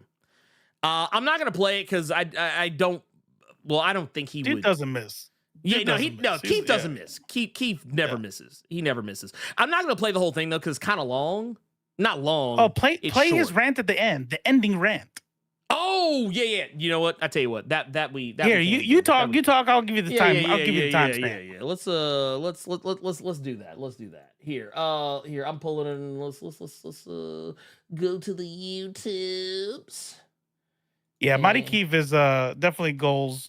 Dude puts in work, and he's funny, man. Like some people just and he gifted gets with it. the writing. Yeah, he gets it. He understands the assignment at all times. Here, let me pull this up. That's right. Check it out. What was the right. what's the timestamp you got here? Actually, you know what? It's actually not as long as I thought it was. I thought it was one of his longer ones. It's actually kind of short. We might watch the whole thing. Who knows? Yeah, it's one of those games like, yeah, it's an average game. It's not going to be game of the year. It's not going to be game of the week. It's just an average game that's fun to play. Like I've literally, I think I played Witcher. Yeah. Did you like Witcher? I liked it. I liked it a lot. I didn't like it when I tried to come back and play it though. Is it better? Is it about the same? Like if you wanted to if Witcher is the baseline. Here's what I'll say. I enjoy the combat of the game more than I enjoy the combat of Witcher. Because when I tried to go back and play Witcher recently, I ended up being like, why the fuck did I like this game so much? I was like, this combat is ass. This combat's fucking trash. But like, yeah, it's because it's weird. It's a weird combat system. But no, I enjoyed it a lot. I catch myself playing Sabacc a lot, which is basically like it's like poker. Space poker. It's like space poker, but it's honestly kind of not at the same time. It's really weird. Sabacc's a strange game, but I've caught myself like playing Sabacc and yelling at the top of my lungs when I get a pure Sabacc or a prime Sabacc. I normally don't. I like to put it in perspective. I did not fuck with that card game in Witcher 3. I did at all. Yeah. I don't know why. I love these games. Like, and the one in Fallout New Vegas, played the shit out that. The Witcher one, I played that. I played the Witcher one so much that I bought the phone app for just that game. Mm-hmm. And then I got into the sweats, and I'm like, man, fuck y'all. And I deleted that shit. This is, and honestly, this is kind of my sentiment. Yeah, Gwent, there it is. Yeah. Yeah, Gwent. Yeah. Star Wars Outlaws is aggressively mid. Like it's aggressively mid. Like there's nothing wrong with it. It's a fun game. I enjoy it. I've actually gotten to the point now where the droid who is depicted on a lot of the cover art is finally along for the ride. He does not start out the game with you. But I'm gonna tell you, man, I have thoroughly enjoyed it just because, like, KVS is awesome. Like, I'm honestly, it's one of those things where I'm thoroughly enjoy it, but you're saying it's okay. Well, no, what I'm saying is, like, I thoroughly enjoy I want to play it. I want to play it, but you're kind of convincing me not. Well, no, I say that I thoroughly enjoy it because, like, I put 15 hours into the game and I don't feel like I have. Oh, so you're saying, okay, all right, yeah. When I say that I think that it's just an okay game, I just mean that it's not the second coming of Skyrim like everyone I think, or like it's not the second coming of Red Dead Redemption like everybody thought it was going to be. Like I think it's literally just it's a normal. It's no game. Baldur's Gate 3. No, right? No. It's still a fun game. It's just, but there's a brownish, racially ambiguous woman on the as the main character. Oh, so she's a whole Latina. She's a whole Latina. She's a whole Latina. Yeah. So yeah, it's a but the thing I like about her as a character is that like egregiously mid. Yeah. Yeah, it agrees. Yes. But the thing with her is that like, and what I like about the story is that she's not like, people like to throw around the term Mary Sue, even though I think a lot of people use Mary Sue incorrectly. But you can't call especially her, since most of their favorite heroes are Mary Sue's. Sue's. Yeah. Yeah. I don't like Captain Marvel because she's a Mary Sue. Well, who's your favorite superhero? Well, actually, I'm a huge fan of Iron Man and Batman and Captain America. Oh, so Luke three Mary Skywalker. Sues. Yeah, man. Guys are just, they're just so good at what they do. Yeah, like automatically good, huh? Right, yeah, right? right. Oh. Yeah, Luke Skywalker didn't even finish his training and still went out and kicked ass. It's like, not dude, a Mary Sue though. Not a Mary Sue. not only that, the training he supposedly had was all off camera. So so basically it was like, trust me, bro, he trained. Yeah, trust me, bro. Trust me, Marty bro. Sue. But no, but what I like about Kay Vess is that, yeah, she's not, you can't call her a Mary Sue because, well, yes, when she starts the game off, she is she is actually even pointed out as being a hacker that's good enough to be considered a good hacker, but she's not the best. She's not the best. So she's not even the best in her field at what she does. And she's got to level up. She's got to level up. And she's not a world-class criminal or scoundrel. She's actually kind of a fuck-up. Like, most of the plot of this game hinges on the fact that when you start this motherfucker, she fucks up. She makes a mistake. She actually makes a mistake that you could probably even consider a rookie mistake.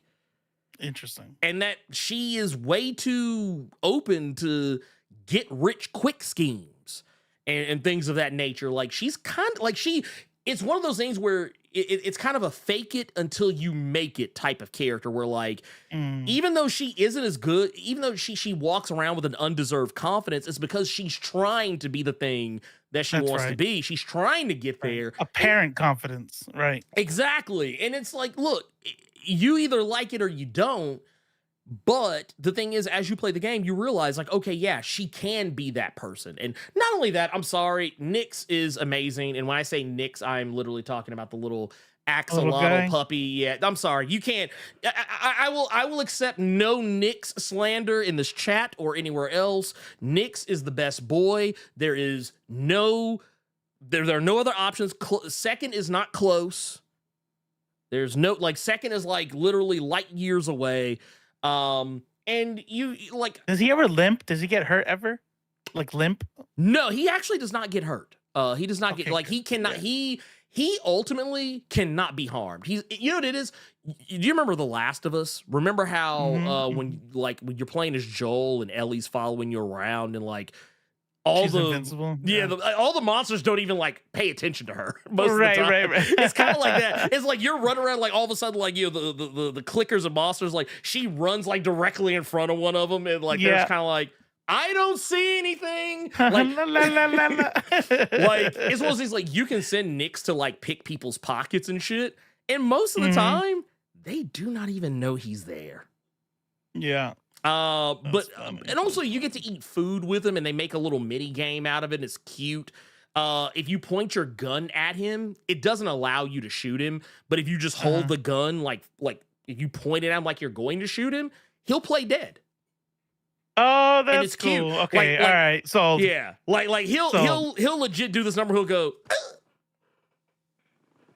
See? And he'll have his aggressively mid? Yeah. But I'm sold. Egregious. I'm sorry. Egregiously mid? Egregiously mid. I'm sold. But once again, the space combat in the game, I think, is actually really good. I think the stealth combats, and this is where I say, this is where the mid comes into play.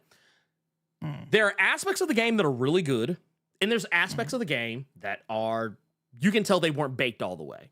But but the thing is, at the end of the day, the only thing that really matters to me is, did I have fun? And if I had fun, then I don't care about the rest. I don't give a shit. I refuse to be bothered by the fact that the game was just like, that it wasn't game of the year. And so long as I'm having fun doing the thing I'm doing. And once I actually kind of got a handle for how the game actually uses stealth, I'm not gonna lie, it has some Assassin's Creed ass stealth. Yeah, I'm gonna be honest with you, and because I think Assassin's Creed games don't have great stealth. I'm being brutally honest. In what way? What do you mean? So like if you get seen by somebody, Mm-hmm.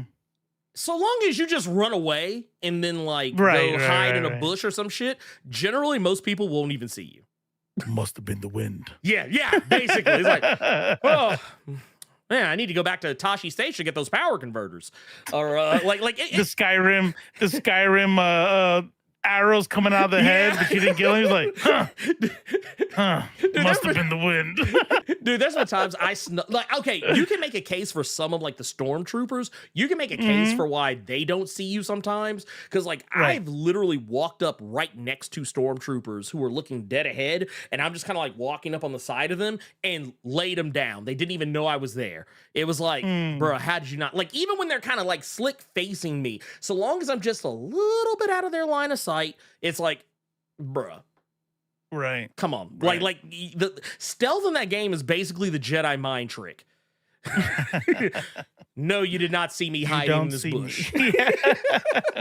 But no, yeah, I tried that in Hunt and it doesn't work. Yeah. No, I will say this too. Here's another thing I don't like. I said I like the character, the story, Nyx, all that stuff. I like the progression. I like the way progression works in the game. It's a little bit different. But I like the ship combat. I love the speeder, riding around the speeder. However, I do not like that you can't shoot while you're on the speeder. But people can shoot you. The way they do it, there's this thing you get, like, it's called adrenaline. It's very similar to Red Dead Redemption in that sense, where, like, you build up enough adrenaline and then you can, like, hit the thumbsticks. And what'll happen is time will freeze and you have, like, a limited amount of time to mark all the people you want to shoot, and then you just shoot them that way. They do that. Yeah. You can do that anywhere. But when you're on the speeder, that's the only way you can shoot. Got it. So basically what they do is they kind of make you, it's because they're trying to organically make you have a chase. Is what they're going for. I see. Also, I think it's a little too easy to get knocked off your speeder. Sometimes weird shit knocks you off your speeder, and other stuff you're like, oh, okay, this didn't knock me off. Okay, whatever. Other than that, I don't really have too many other problems with the game. The climbing mechanic, because it has a little bit of that Uncharted element, there were a couple of moments where I jumped to a ledge, but the game, for whatever reason, didn't recognize that I touched the ledge, so I would just fall to my death. But it was fine, because the checkpoint was right where I jumped, so it didn't really matter. But Chuds hate it. Huh? Yeah. Yep, they do. Yeah. Yeah, they hate it. They do hate it. Segue. Yeah. So let's take a look at this video. And I don't know. Oh, because this is about Black Myth, though. Oh, yeah. Well, no. Oh, there is that one. There is that one. Oh, this is a different video. No. He had a Star Wars Outlaws one too. Oh. Yeah, he had a Star Wars Outlaws one too. You know what? I haven't seen this one, so this is good. Can you put the sound on for me? Is that okay to that? Yeah, let me see. I'll tell you what. Here, you probably won't. Be unless it's gonna mess up. Don't worry about it. No, I think I can do it. You just might not be able to hear me for a little bit. Okay. Which, I mean, that's fine. We'll get around that. I mean, I could just pull it up on the YouTube right here. I got it's fine. Oh, well, can you hear me now? Take it back. You can hear me now. Put it back. Take it. I don't know what the fuck that sound is, but. Oh, here. Sorry. Apologies. I watch it. You're good. Yeah. I don't know what it is. I tried. I'm sorry. I don't know what's going on there. With that. I don't know what's happening. Wait a minute. Actually, okay. Wait a minute. No. I want to try it again because something happened. Something happened, and maybe this fixed it. We're gonna try it again, and if it's broke this time, I leave it alone. Can you still hear me? Yes. Awesome. There we go. Yeah. I don't know what that other one was. Sorry. That's what I heard. I apologize. Okay, so here it is. We got it pulled up. This is here, let's get rid of that. There we go. Okay. And then let me unmute it for y'all because I think I actually have Chrome audio muted right now. So let's see. Actually, no, I do not. So here, let's fix this real quick. I apologize, y'all. It's a thing. Forgive me. I am Mighty Keith. So, sir, what's our next game? I think it is Star Wars game. Got my lightsaber right here. No Jedis. Putting the lightsaber away. Open world. Lots of things to do. Lots of meaningful things to do. Lots of things to do. Oh, main character's name is Kay Vess. Vess, because she wears a vest. Get out. I'm leaving. New guy. Hello. We're gonna have a lot of game features. A lot of good game features. Oh, now I want stealth combat, but average stealth combat. Gotcha. I want third-person shooting, but average third-person shooting. No problem. I want the game to be an immersive Star Wars video game, but only average immersion. No, I actually want it to be the most immersive Star Wars game to date. Playing cards in the cantina, crowded areas, nice environments, space dogfights, bounties on your head, things like that. Oh. Well, that was unexpected. Now listen to me. For about 12 hours, I want this game's story to be as disjointed as possible. But then the final act be incredible for some reason.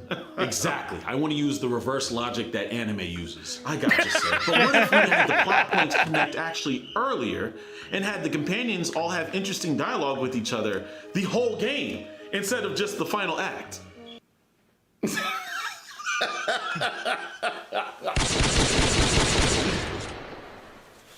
New guy. Hello there. I want the open world exploration to be pretty good. So are you saying no radio towers to climb? No, I want the player to find new locations by engaging with the world via travel or talking with NPCs in towns.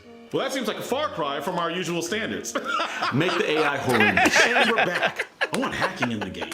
You know, what's an open world stealth game without hacking? And how will the hacking mechanic work, sir? You ever play a game called Wordle? I lost every time. I want the main character to have a progression system. Like Valhalla, 3% damage here, 2% damage there. Instead of leveling up traditionally, I want the character to be rewarded by exploring and finding different NPCs to teach them different abilities at a time of their choosing. Oh, a little bit like Breath of the Wild when you gotta go find the Guardians. That's actually pretty cool.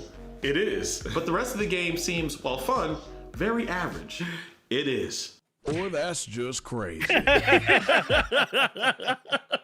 So that's what I was saying. That's what I was saying earlier about that's what I was saying earlier. Like I feel like what Mighty Keith said was literally everything I feel about the game. Like, yes, there's parts of it that are great and there's parts of it that are just average. It's just I always gotta wonder, like, what, like, okay, like I'm on the team. You know what I mean? This is, you know, I'm out of like graphic design school or programming, and this is it. I got a AAA game. I'm working on it, and we'll release it. And then I see Mighty Keith's thing, and I'm like, I thought the shooting part was okay. Yeah, it's like we're gonna have to try harder next time, people. Yeah, we're gonna have to try harder. But no, like I said, I love the game though. Like I said, even though like once again, even saying that I think it's literally the epitome of an average okay game, I still love it because it's Star Wars. I love the character. She's endearing. I like how she is depicted. And it feels like Star Wars. Yeah, even that immersiveness can like definitely pick up, you know, a lot of it. Yeah. Oh yeah, no, because it is, dude. When you walk around a city or, you know, something like that, dude, it feels like you're in Star Wars. Right. There's lots of NPCs walking around. Dude, even the even sometimes even though I said this, you know, there are some aspects of it that are kind of, you know, jank spots. I don't know, man. Just it just feels like Star Wars. It's a Star Wars story that I prefer. Like, it doesn't have shit to do with Jedis. It doesn't have, I mean, it has to do with the Empire because of the timing. You know, when it takes place, like, if I'm not mistaken, like not too long after episode 4. Yeah. A New Hope. But still, like, it's like the Empire is still around, still large and in charge, but the Death Star has been blown up. Alderaan, not a thing anymore. You know, post Alderaan. But yeah, it's good. It is. Yeah. I don't know. It is what it is. But Yeah. I will say this. If you go into that game thinking that it is going to be the most lit, most amazingest, most greatest, most beautiful, most wonderful, most bestest Star Wars anything you've ever played in your life, I'm gonna need to look here. Hold on. I'll just I'm afraid I've got some bad news. look. It's good. What about Black Myth? Have you played that yet? You know what's funny? I've not gotten to dip my toes into it too deeply, Same. but I have been watching Carter play. I think he streamed it one day, or I know I've watched some other people stream it, and it's weird because I have my opinions about that studio. I have my opinions about the studio, but here's the thing I can say, and I want you to know: never let it be said that Blerd is unfair. Game looks fun as fuck. I'm gonna tell you something. I know about the controversies, the controversies, but I have not heard a single bad thing about that game. No. Not one. I've heard it's gorgeous. I heard the story's dope. I heard the fighting is dope. I haven't heard anything bad about it once. Yeah, no, I've not heard one. Like, I take it back. If there's any one bad thing I actually heard about the game, this isn't really anything bad, but I think it's the way the game was marketed. A lot of people went into it thinking it was a Souls game, like a Soulsborne type of game. That's what I thought. That's why I didn't. Yeah, that's one of the reasons why I didn't cop it. Well, I later found out closer to the game's release it was more of an adventure game, and I was like, oh, okay, cool. But then I saw a lot of people who went into it thinking it was going to be a Souls game. The people who actually wanted it to be that, they didn't like it for that, or they still liked it, but they didn't like it as much as they wanted to like it because it wasn't the thing they thought it was going to be. But yeah, only bad thing I can say about the game, honestly, is the controversy surrounding it, which I think is a sad one. And it makes me feel bad because it's like, well, because I'm not going to lie, I wasn't expecting anybody to boycott the game, and I wasn't necessarily going to boycott it myself. I mean, not so much in the sense that I wasn't going to play it. I just wasn't going to pay money for it. Right. I would still play the motherfucker. But it would have been the same way I did with Harry Potter. So it'd be like, well, I'll go ahead and get this one way or the other. Y'all ain't got to know. But yeah. I mean, there's always some arguments that are always going to be there. I struggle. You know, I know my position on the Harry Potter game, but when I was reading up on what happened with the Black Myth crap, one of the things that actually stood out to me, was a quote by an anonymous woman that talked about her experiences while working there. The quote is irrelevant. It's the fact that she went through hell working there. Right? And so I'm like, there's something that it was like, huh. So if everyone boycotts it because he's a piece of shit, she doesn't get paid. Like she now on her record, she has a shit game that she doesn't. And it's like you're punishing, and she had to go through the bullshit. Well, and the writer of the article that I was reading said, we need games to succeed so we can get good stories put out, right?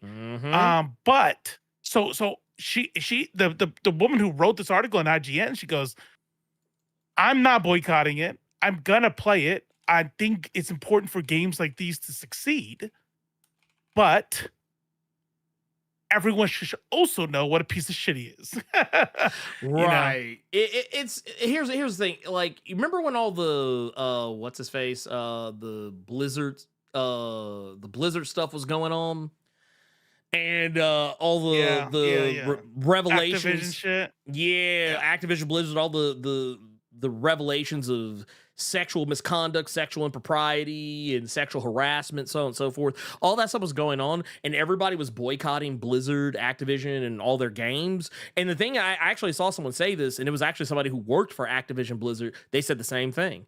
They're like, do what you feel you got to do, but just know that if you boycott the game, the people who are still here who didn't do anything wrong, you're punishing them. They're getting laid off. Yeah, that's right. And honestly, that was kind of my attitude towards Harry Potter, because I was like, the studio didn't do anything wrong. They were just making, I mean, if anything, they actually tried to be inclusive.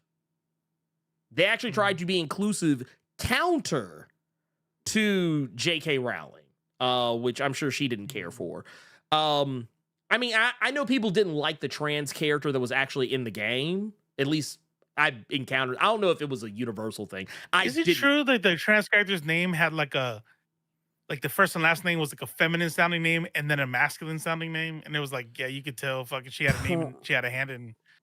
Probably. No. I don't. So that part's really, and I'll be honest with you, I don't really, because it's been so long, I don't remember every detail of it, but I do remember the criticism that Cynthia had about the character because she was in the room when I was playing this part. Serona Ryan. Yeah, Serona Ryan. There you go. Which that's a name that J.K. Rowling would pick. Yeah, that is a name she would pick. What was the black dude's name? Shacklebolt. Oh yeah. Something Shacklebolt. Grimsley something like that. I don't know. But like the thing that Cynthia, the beef Cynthia had with it, she said that the trans woman sounded for a person that was trans in a universe where magic exists. Kingsley, that's what it was. Kingsley Shacklebolt. Thank you. Yeah.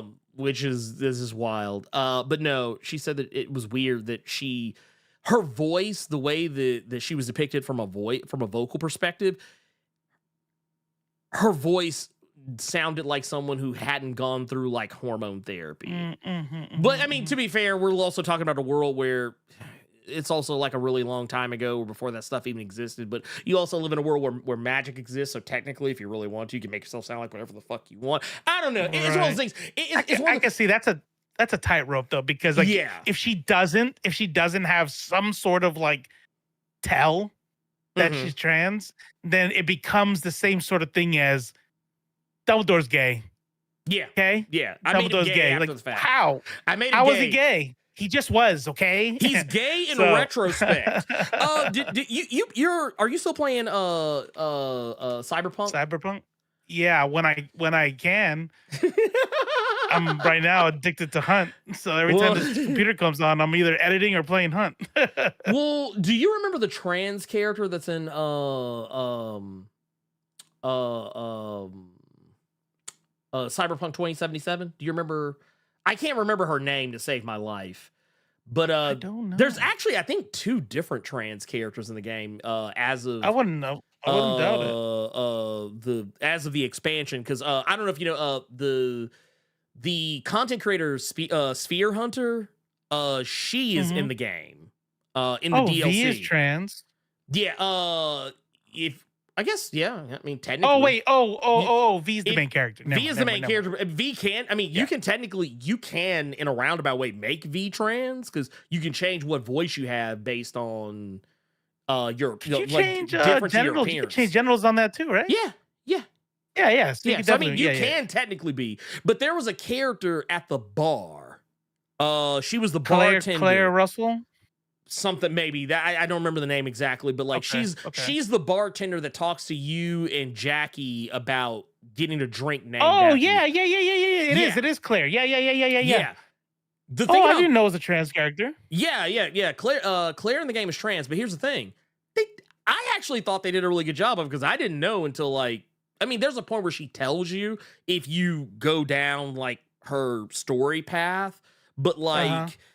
I didn't know until she said something, and it wasn't like something that was like the devs didn't go out of their way to make it like hyper obvious. Like she doesn't like just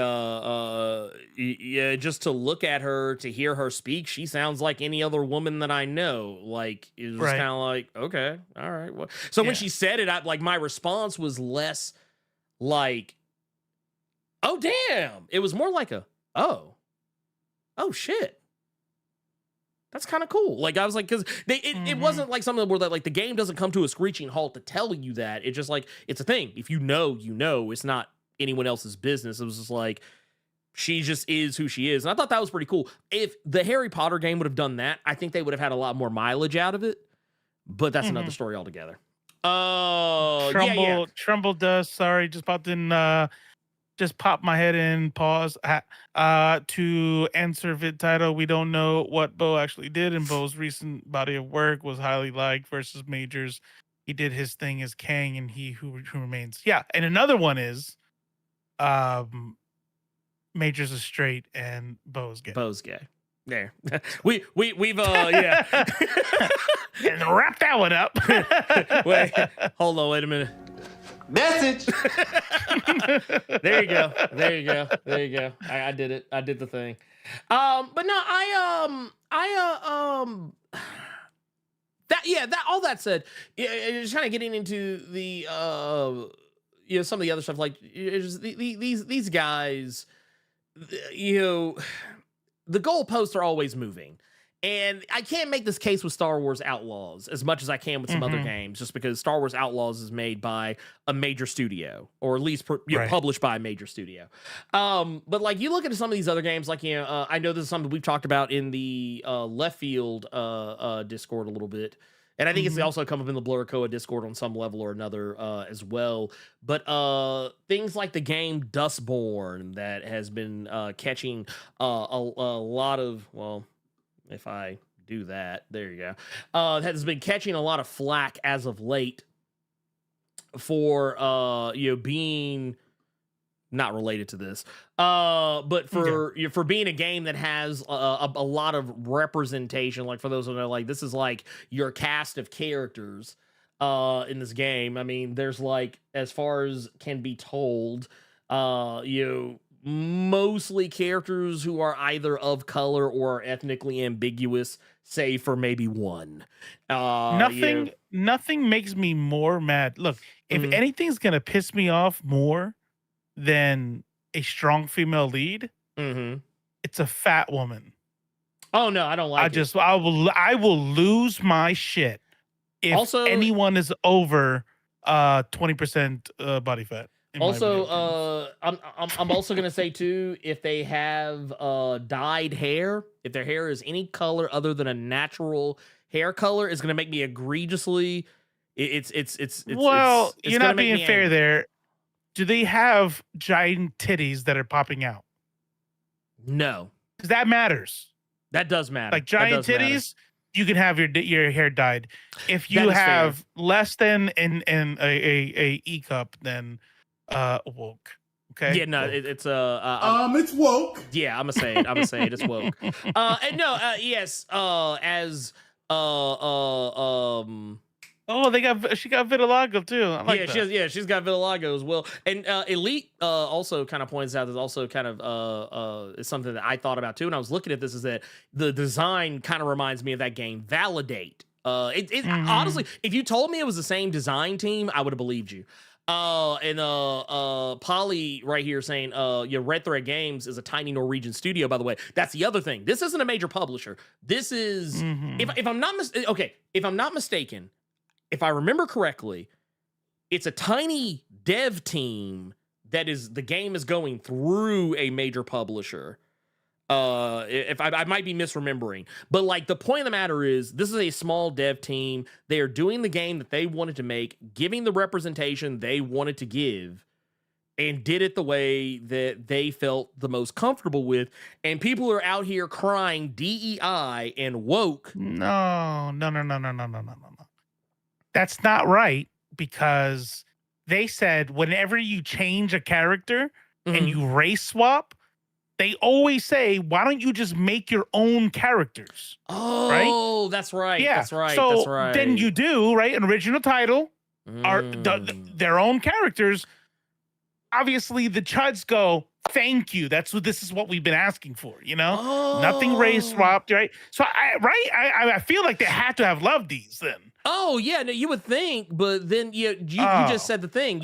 You just said the thing. You said go make your own games. So when they do, they make games like Tales of Kinzera Zao, and they say, oh no, right? This game, no, this game, too many niggas. Is DEI. Yeah, but that game was made by like a white liberal, some giant corporation, a bunch of white people trying to pander to black people, you know? Oh wait.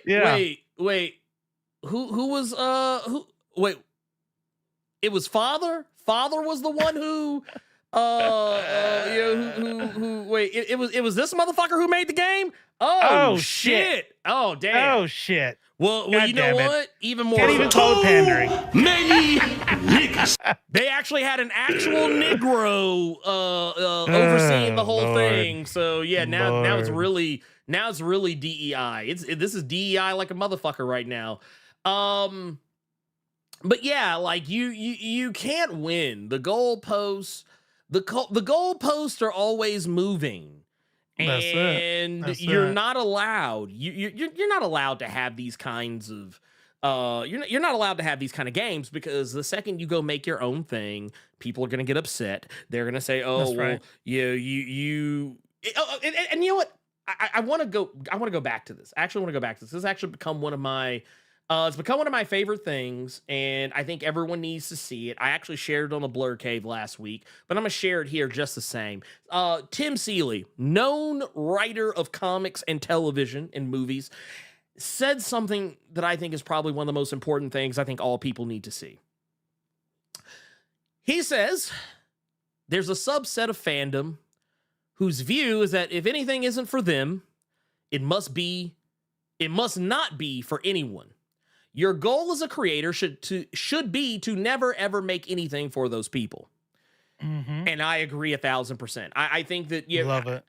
I think people really put too much stock into how their opinion matters in the overall grand scheme of things. I think that people really need to check themselves as well as their privilege and recognize that just because you don't like something doesn't mean that everybody else does. Like, I know sometimes I jest about not liking shit, but here's the thing. I also can look at something and recognize that, well, somebody got to be buying this shit because they keep making them. Yeah. Like, No, 100%. I think I was joking with Pears Yule earlier about American Horror Story and how I don't like that show, but I don't make it my whole personality. Like, somebody's clearly watching it if they're Right. still making it. Somebody's watching the shit. Maneater and I used to watch the shit out of that show. Yeah. I can't even pretend to be offended because we haven't watched it in a while because they've been getting pretty stupid. It's But we used to watch it a lot. when they did the one that was about like politics, I think that was when I checked out. I think mine was the last one, was the Ghost Hotel thing. Ghost Hotel. It was Okay, after yeah. the Carney thing. Okay, I liked the Yeah. Carney one. The Carnival one I actually was kind of okay with, even though they fucked up one of my favorite David Bowie songs. But yeah, I'm sorry. I'm gonna go ahead and say it right now. They fucked up Life on Mars. I did not appreciate that. David Bowie is rolling in his grave right now. Just the fact that I've even brought it up. But Speaking of covers, go watch that 10-second songs channel. The Wannabe? Spice Girls, yeah, in the style the system went Yeah. down. Man, I probably heard that song like 80 times since yesterday. So Cynthia's addicted. I made her listen to it last night, and she went and she actually pulled out her phone and pulled up their Spotify and like followed it and started adding the songs. subscribe. And she was like, yep, easy subscribe. But that said, yeah, I'm gonna always say this. Look, don't ever let the chuds tell you that you need to go into your own space and make your own thing, and they'll leave you alone. Because here's the truth. They're not going to leave you alone. The second you go and you make something for yourself, like when they tell you go elsewhere, go do your own thing, stop messing with our stuff, go make your own toys. You're going to go make your own toys, and then they're going to come to you and complain about how you didn't make any toys for them. Therefore, Too many niggas. that's what they're going to say to you. Because here's the deal. We've said this before, so one day we'll have a reason to stop saying it, but today is not that day. They're lying. They're lying. They're always going to be lying. Oh yeah. They don't care about new characters. No. They don't care about pandering. No. They are just mad that other marginalized groups are being centered in literature and games, which is That they are. And what do they say? They say to the privileged, equality looks like oppression, right? It does, and it's yep. like, it's fuck them. Yeah, no, that's exactly where I'm at with it. I guess while we're here, let's jump into I've been kind of keeping an eye out. I didn't see anybody in the No, nobody in the waiting room. Can. So I'm gonna read a couple of We questions. do have a question. Yeah, we got a couple actually. Got a couple. Discord, yeah. Yeah, I'm gonna read those and then we'll shut her here. You know what? Just cause I'm gonna go and do this. Shut her down. I'm gonna do this now. It's shut down. It's shut down. Don't you dare. Don't you dare. Don't you dare go in there. Don't you dare. Don't you dare. Okay, so says Christian Rapper says, do you think that a major problem with Star Wars is the fact that the last trilogy gave them no place to go? They killed off Luke. They could have made shows about him for years to come and made billions. Rian Johnson just ignored everything that happened in episode 7, and then episode 8 ignored, or I think they mean episode 9 ignored episode 8. Disney ticked off the 2 main characters, made the plot confusing. I think that Star Wars would do better if they can move the plot past episode 9. Everything is just set in the past. Well, here's the thing. I think personally, sequel trilogy is a hot mess for the very same reasons you just mentioned. Episode 7 is just a rehash of episode 4, and episode 8 ignores everything that episode 7 set up and is doing its own thing. And because people didn't like how that went, it was funny because people were really angry about episode 7. So when they course corrected, said, okay, fuck episode 7, let's do something else. People hated that too. So you know what they did? They went back to episode 7. Like, all right, fine. We're going to ignore episode 8. We're going to go back to, you say you wanted episode 7 again. Honestly, as a Star Wars fan who is just tired, I just don't want to talk about Skywalkers anymore. I don't want to talk. That is what I was going to say. Yeah. It was a mess. But not because they wrapped up the story. No. We don't want to see anybody else play Luke Skywalker. No. Right? And can you fucking imagine Skywalker getting recasted because old dude, what's his name? Oh, Mark Hamill, Yeah, Mark Hamill's like, look, I'm retired. I'm good. I don't want to play him anymore. Well, we'll recast you. No, people would they would be aneurysms across the board. You gotta wrap it up. It's wrapped up. They didn't wrap it up. You know what they did? They finished the Skywalker saga in the same way they finished Game of Thrones. And it hurt everyone's feelings. And I feel you. Yes. But goddamn, no more Skywalkers. You can still even go to the future. Just make new characters. Here's what you do. Make all. Why don't you just make your own characters? and then you know what we get? We get Rebel Moon. That's what we wind up with. Yeah. We get Outlaw. Oh god. Egregiously okay movies. Egregiously. And you know what? Honestly, I think that's what we deserve. I think that's precisely what we deserve. Because we don't. As I'm saying individually, but as a whole, we do not deserve anything good when it comes to Star Wars because we have been so terrible. We have been petulant children, and we like I say it every time. We're the dog who caught the car. We got exactly what we wanted. Everybody fucking hated episode 7, so they said, okay, no more episode 7. And it's like, okay, we don't like that either. And then you know what? All right, we're gonna give you this. Oh, well, guess what? We really don't like this. It's just like, okay, what the fuck do we do now? I have never seen a franchise bend over backwards and crab walk for fans more than Star Wars has in the last decade. And we're not any better for it. So I think we should just here's the thing. Let people tell their fucking stories. How about that? Just let them tell their stories. Yep. Shut the fuck up. If you don't like it, guess what? You can say you don't like it, but it doesn't have to be your personality. And if someone else likes it, guess what? Good for fucking them. Leave them the fuck alone. Capitalism is ruining our art. Because there used to be a time where a successful writer says, hey, I have this script. And like, wow, this is a really good story.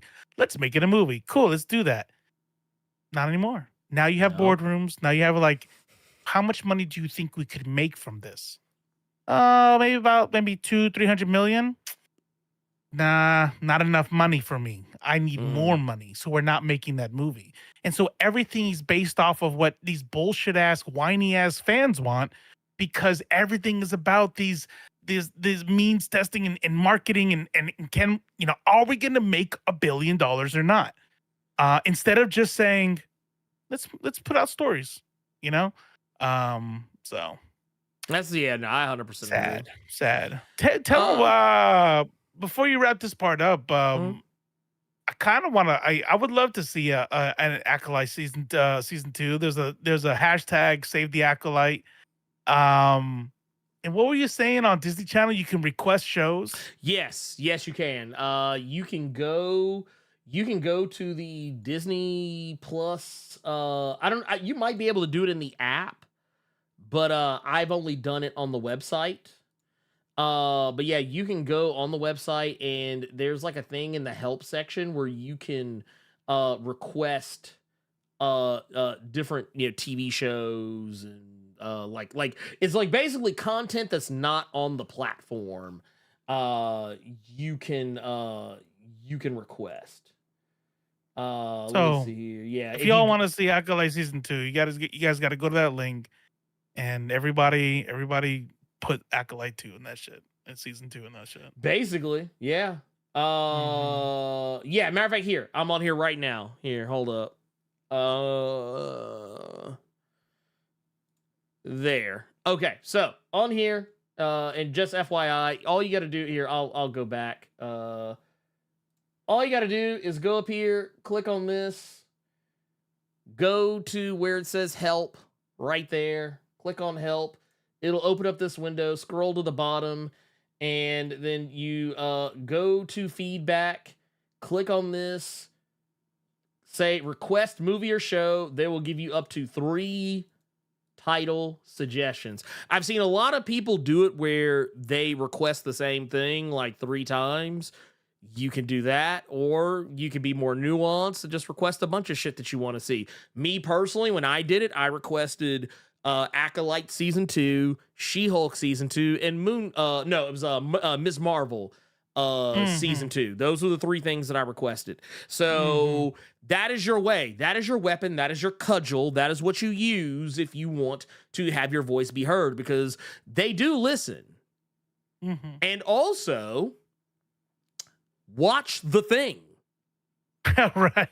Like, because I'm gonna tell you what they do. They actually pay a lot more attention to metrics. Like when all those people were streaming She-Hulk like a couple of weeks ago, or were supposed to be streaming She-Hulk a couple of weeks ago, but I saw there was a lot of people that were doing it.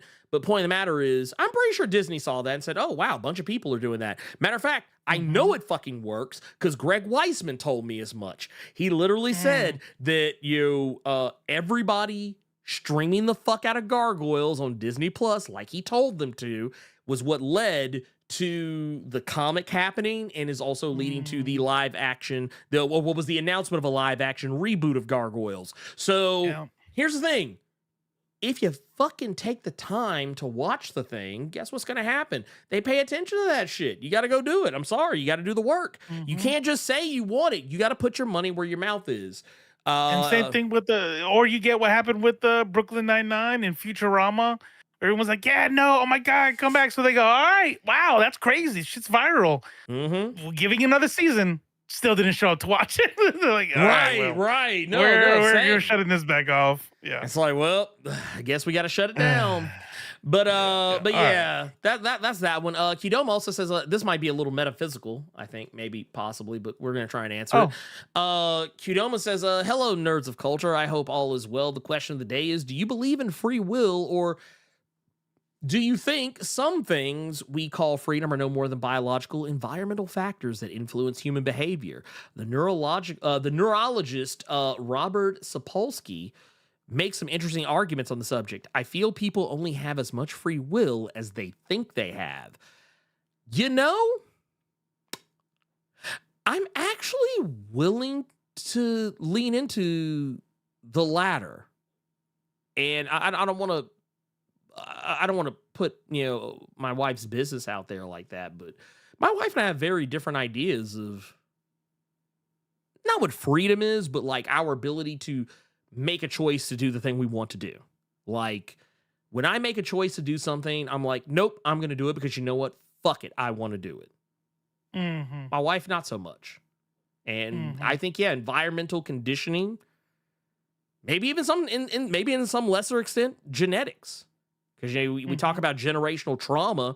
I imagine generational trauma is not that dissimilar in how it can be passed down in terms of how a person perceives how free they are to do what they want. So, yeah.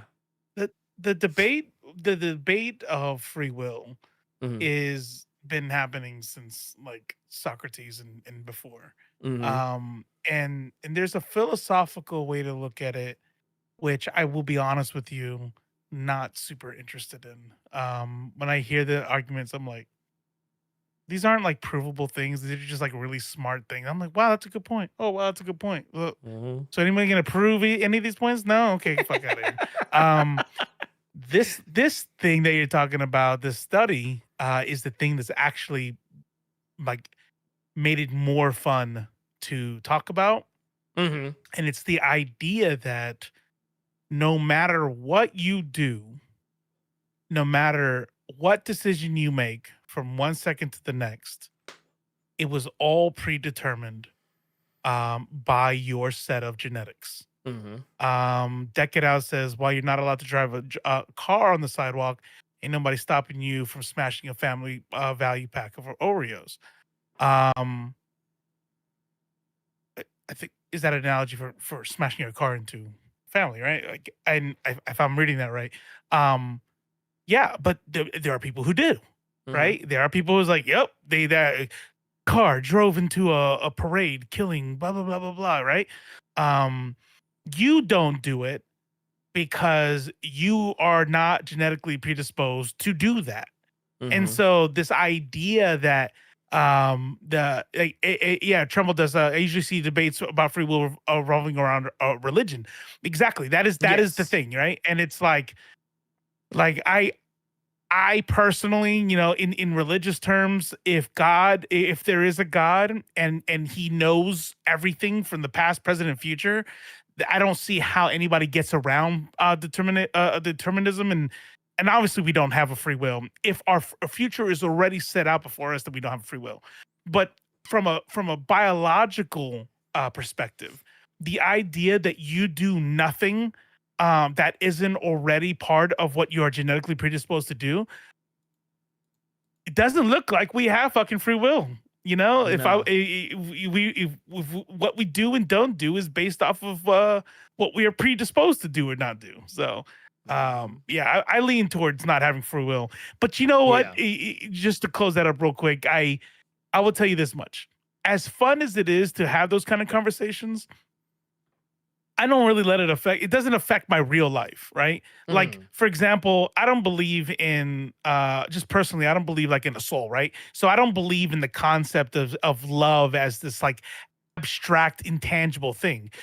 Love is a byproduct of evolution. It is a mixture of chemicals that cause you to feel dopamine and endorphins are released, and it's a way to get us to reproduce, right? And the love you have for your kids is the way to that natural selection has adapted us to be able to take care of our kids. So people go, oh, so you're saying you only love your son because of evolution and chemicals?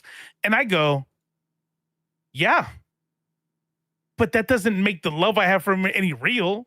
It doesn't make the trauma I'd have if he passed away any less painful. Like, that's what matters, right? So yeah, I understand that there's nothing spiritual or magical about my love for my family. It's all chemicals, but it's still real, So same thing with free will. Oh wow, yeah, that does make a lot of sense. I guess I don't have free will. Anyways, next subject. We still got. When I play Hunt, it's because I'm genetically predisposed to play Hunt after this stream. So that's what it is. Okay, I don't make the rules, man. Yasuke 26 says, "What's up, Bernie and Robo? Hope y'all are well. Was about to pop in the waiting room, but a nigga was tired." He says, wanted to ask, what's an underrated superhero game that y'all loved to play back in the day that you can't play or buy anymore? You would love to see get a deserved remake. That part I like. Ooh, that's a good one. Yeah. That's a good one. Says for me, it's X-Men Origins Wolverine, Ultimate Alliance 2, or Spider-Man Web of Shadows. Played all these games till they broke. LOL. Man, okay, man, I'm not gonna lie, man. Mine's probably not as well thought out as any of those. But I remember the Punisher arcade game, and I remember really liking it. I think they actually did re-release it, or it's going to be a part of one of those Capcom or arcade collections or something like that. But it was like one of those beat 'em up games, kind of like a Streets of Rage or a Final Fight. But like one person could play as the Punisher, other person could play as Nick Fury. And to tell you how long ago this was, it was back when Nick Fury was still white. And I remember loving that game a lot. Is Nick Fury still the Watcher right now? Or is he back? He's kind of back, kind of not. Okay. He came back recently, like they did like an anniversary special thing or something like for him. I don't remember everything about it, but I feel like white Nick Fury is one of those things that just kind of like quietly like sauntered they're off hoping into like, the sunset. have they forgot yet? No. Yeah, like no, they still. There's somebody on the stream asked if he was still the Watcher, so we gotta wait maybe 10 more years. 10 more years. 10 more years, and He's been not the Watcher. Calm down, calm down, Yabo. Yeah. Sorry. I don't. This guy asking if he's still the Watcher. What a mook. He's like.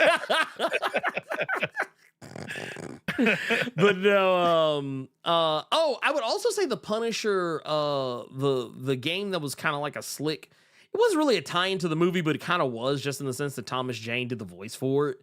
But the Punisher game that came out like on Xbox and PC, I really like that game. I'd like to see that get a remake. But we don't get to have nice things. I'm gonna tell you guys how much of a nerd I am, like a fucking nerd. Before MMOs, there was a thing called text-based MUDs, multi-user dungeons. And they were text-based. So you would log in to your thing and then you would go and it'd be like, you're in a dark cellar, blah, blah, blah, blah, blah, blah, blah, right? And so I think we've all played those kind of games. We've seen that. But this was like an MMO version of that. So I can press N, go north. You're in the middle of a town square. You see bustling people, but then you also see who else is here. And those are real players. And I could talk and stuff like that. And it was strict role-playing rules. And it was called oh my God. Dragon Realms. Oh, That's yeah. Dragon Realms. And if you went to dragonrealms.net right now, you would see it. It's still a text-based game. And I fucking wasted many, many hours. If I could see like a text version, like I would love to see a graphical version of that game. Wow. And it is still active. It is still active. I can't get back into it. I tried. I was like, you know what? I'm gonna fucking play. And I was like, nah, I'm good. But man, I had a lot of good hours. Like I think from 16 to like 19.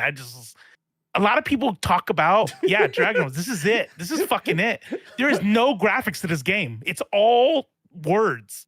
And let me tell you something. This thing captured when people start talking about like GoldenEye and all this shit, like Halo, right? And I'm like, I'm the right age for this. I'm the right age for this. News updates as recent as 2-3 days ago. It's live.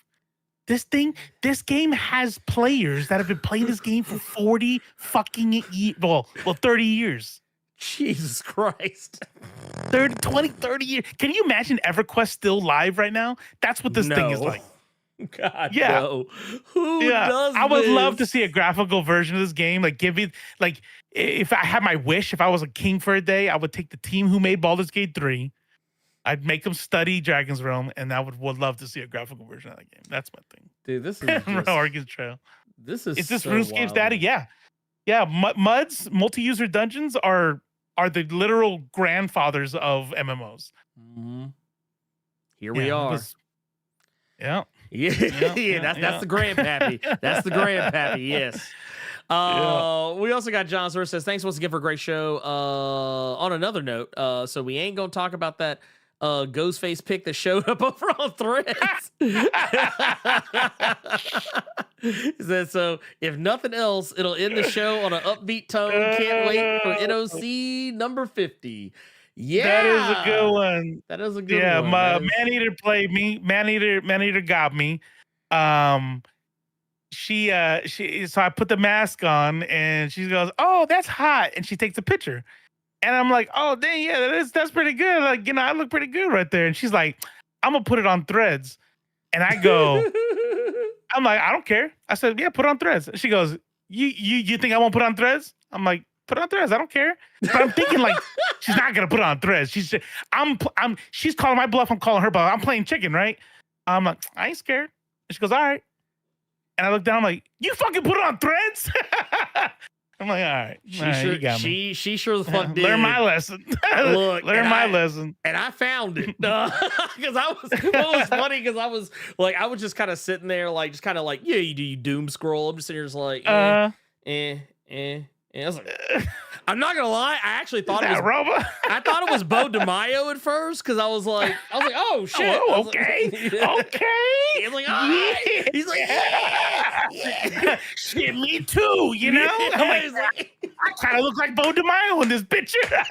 I was like, oh shit. And then well, it was funny too, because I was like, well, no, it was funny because when I scrolled past it, I was like, sometimes Threads will show you like random accounts that you don't follow. If you're outside of the following tab, obviously.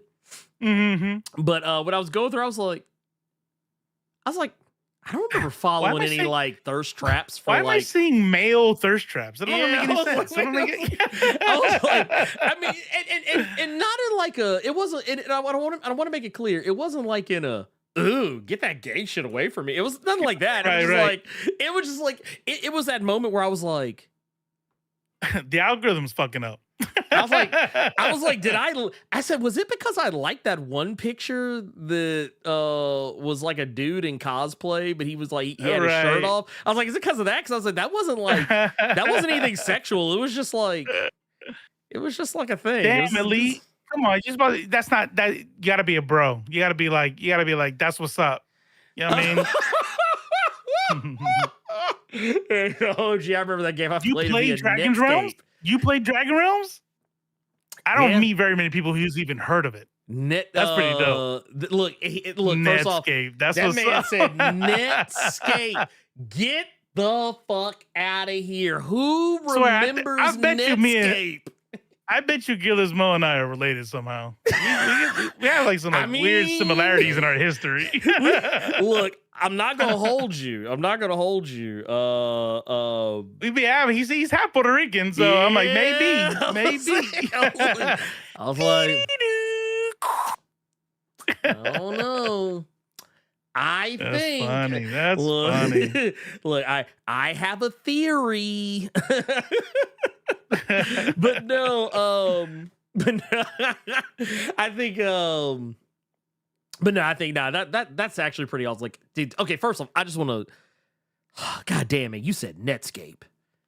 Do you know you just unlocked a core memory in me? Like, Netscape, forgot it existed, dude. Netscape was the first browser I ever fucking used, because like when I was the first browser. Probably. Well, because I remember thinking that was like the shit. Because I remember like in school we would go like computer lab or whatever, and that was the browser we had to use. So when I finally got a computer at home, I was like, ooh, let me get Netscape on here, man. Yeah, because they got Netscape at school. I know how to use Netscape. And it's like, dude, then I started learning about other browsers. I was like, oh,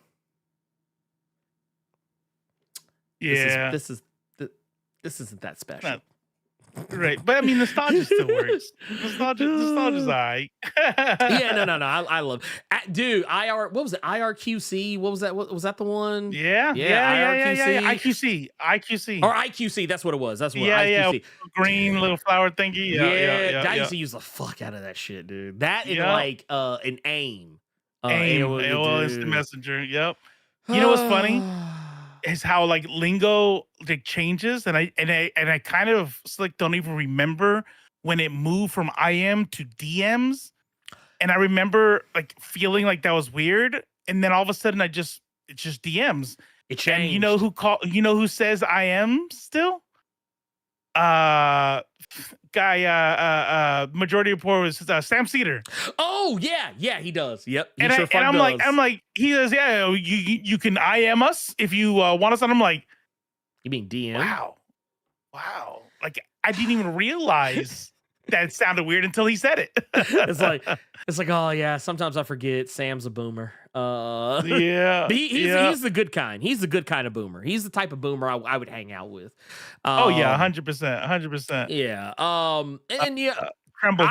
Anybody get mad when you pick up the phone? If you had a monitor with the speaker on it, if you could if the speaker's on, do you know how pissed I'd be? I'd be playing what was it? Maybe Quake or Doom.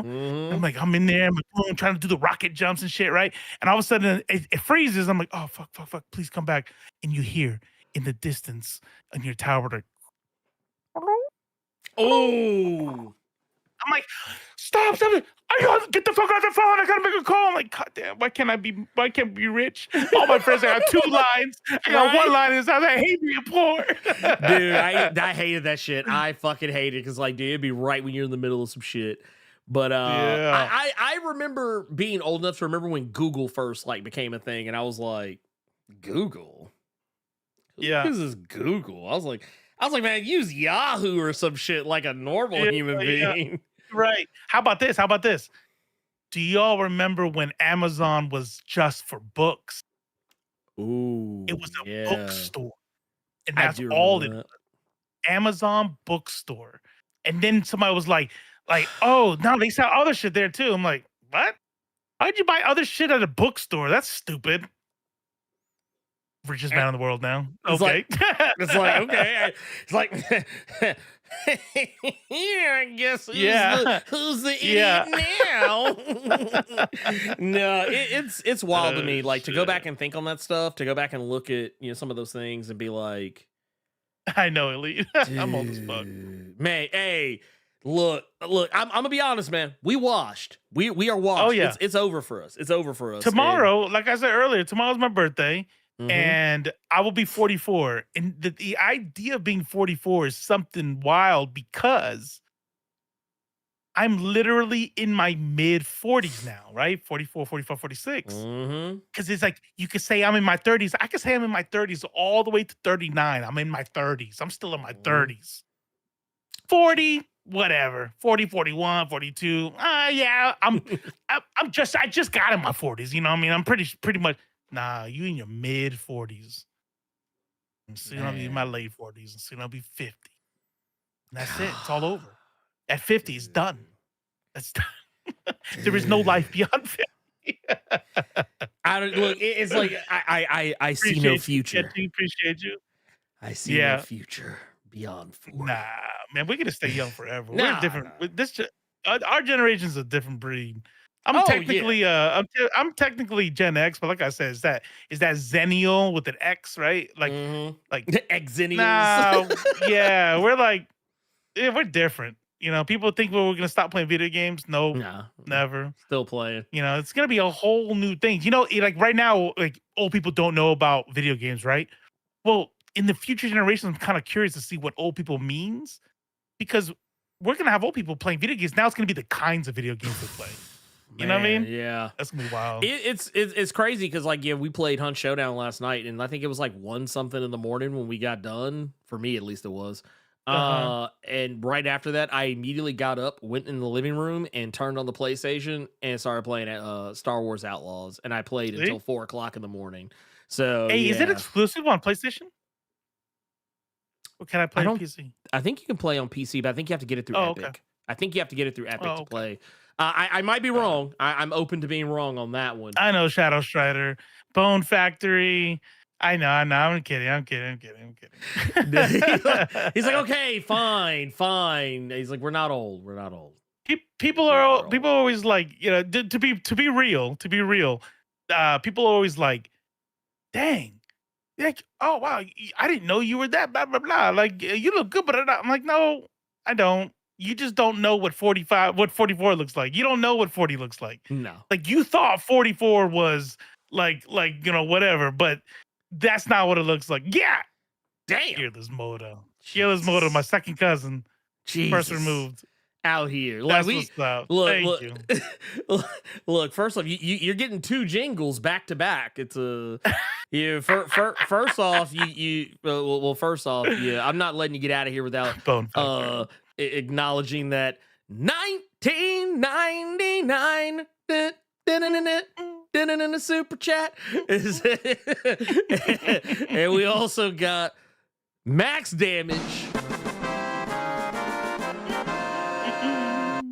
Because Gilas Mo has hit us with 100 bombs. It's happy early birthday, Robo. Thank Welcome to the Grand Line. I'm saying. You know, that is true. Like, dude, I didn't think about it that way, but yeah. We will look awesome while some of these youngsters age like milk. Hey, Man, I'm telling you, I see some of these dudes. I'm like, you're 32? I thought you were my age, man. I thought you were older than me, actually. Bruh. Okay, I'm gonna be honest with y'all. Man. The other day, I was talking to somebody, and we were just kind of making casual conversation, and somebody like a mutual friend of ours came up. And the conversation just shifted to like, oh yeah, so and so, they just turned 37 or something like that, 37, 38, something like that. I don't know, who knows. I didn't commit the age to memory, but I just knew it was in the later 30s. And the whole thing was the conversation kind of shifted. I was wow. I was like, oh wait. I was like, Rich homie I thought they were Quan older. died. Wait, what happened? Rich homie Quan just died. Dude. Okay, so Damn. wait. 34 years old.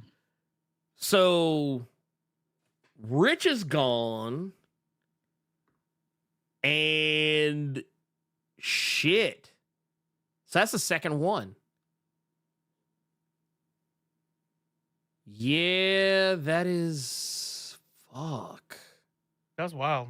That's the second one. So that's 2. That's 2 we have lost in the past several days, give or take. I forgot how. Like what? There's not breathing.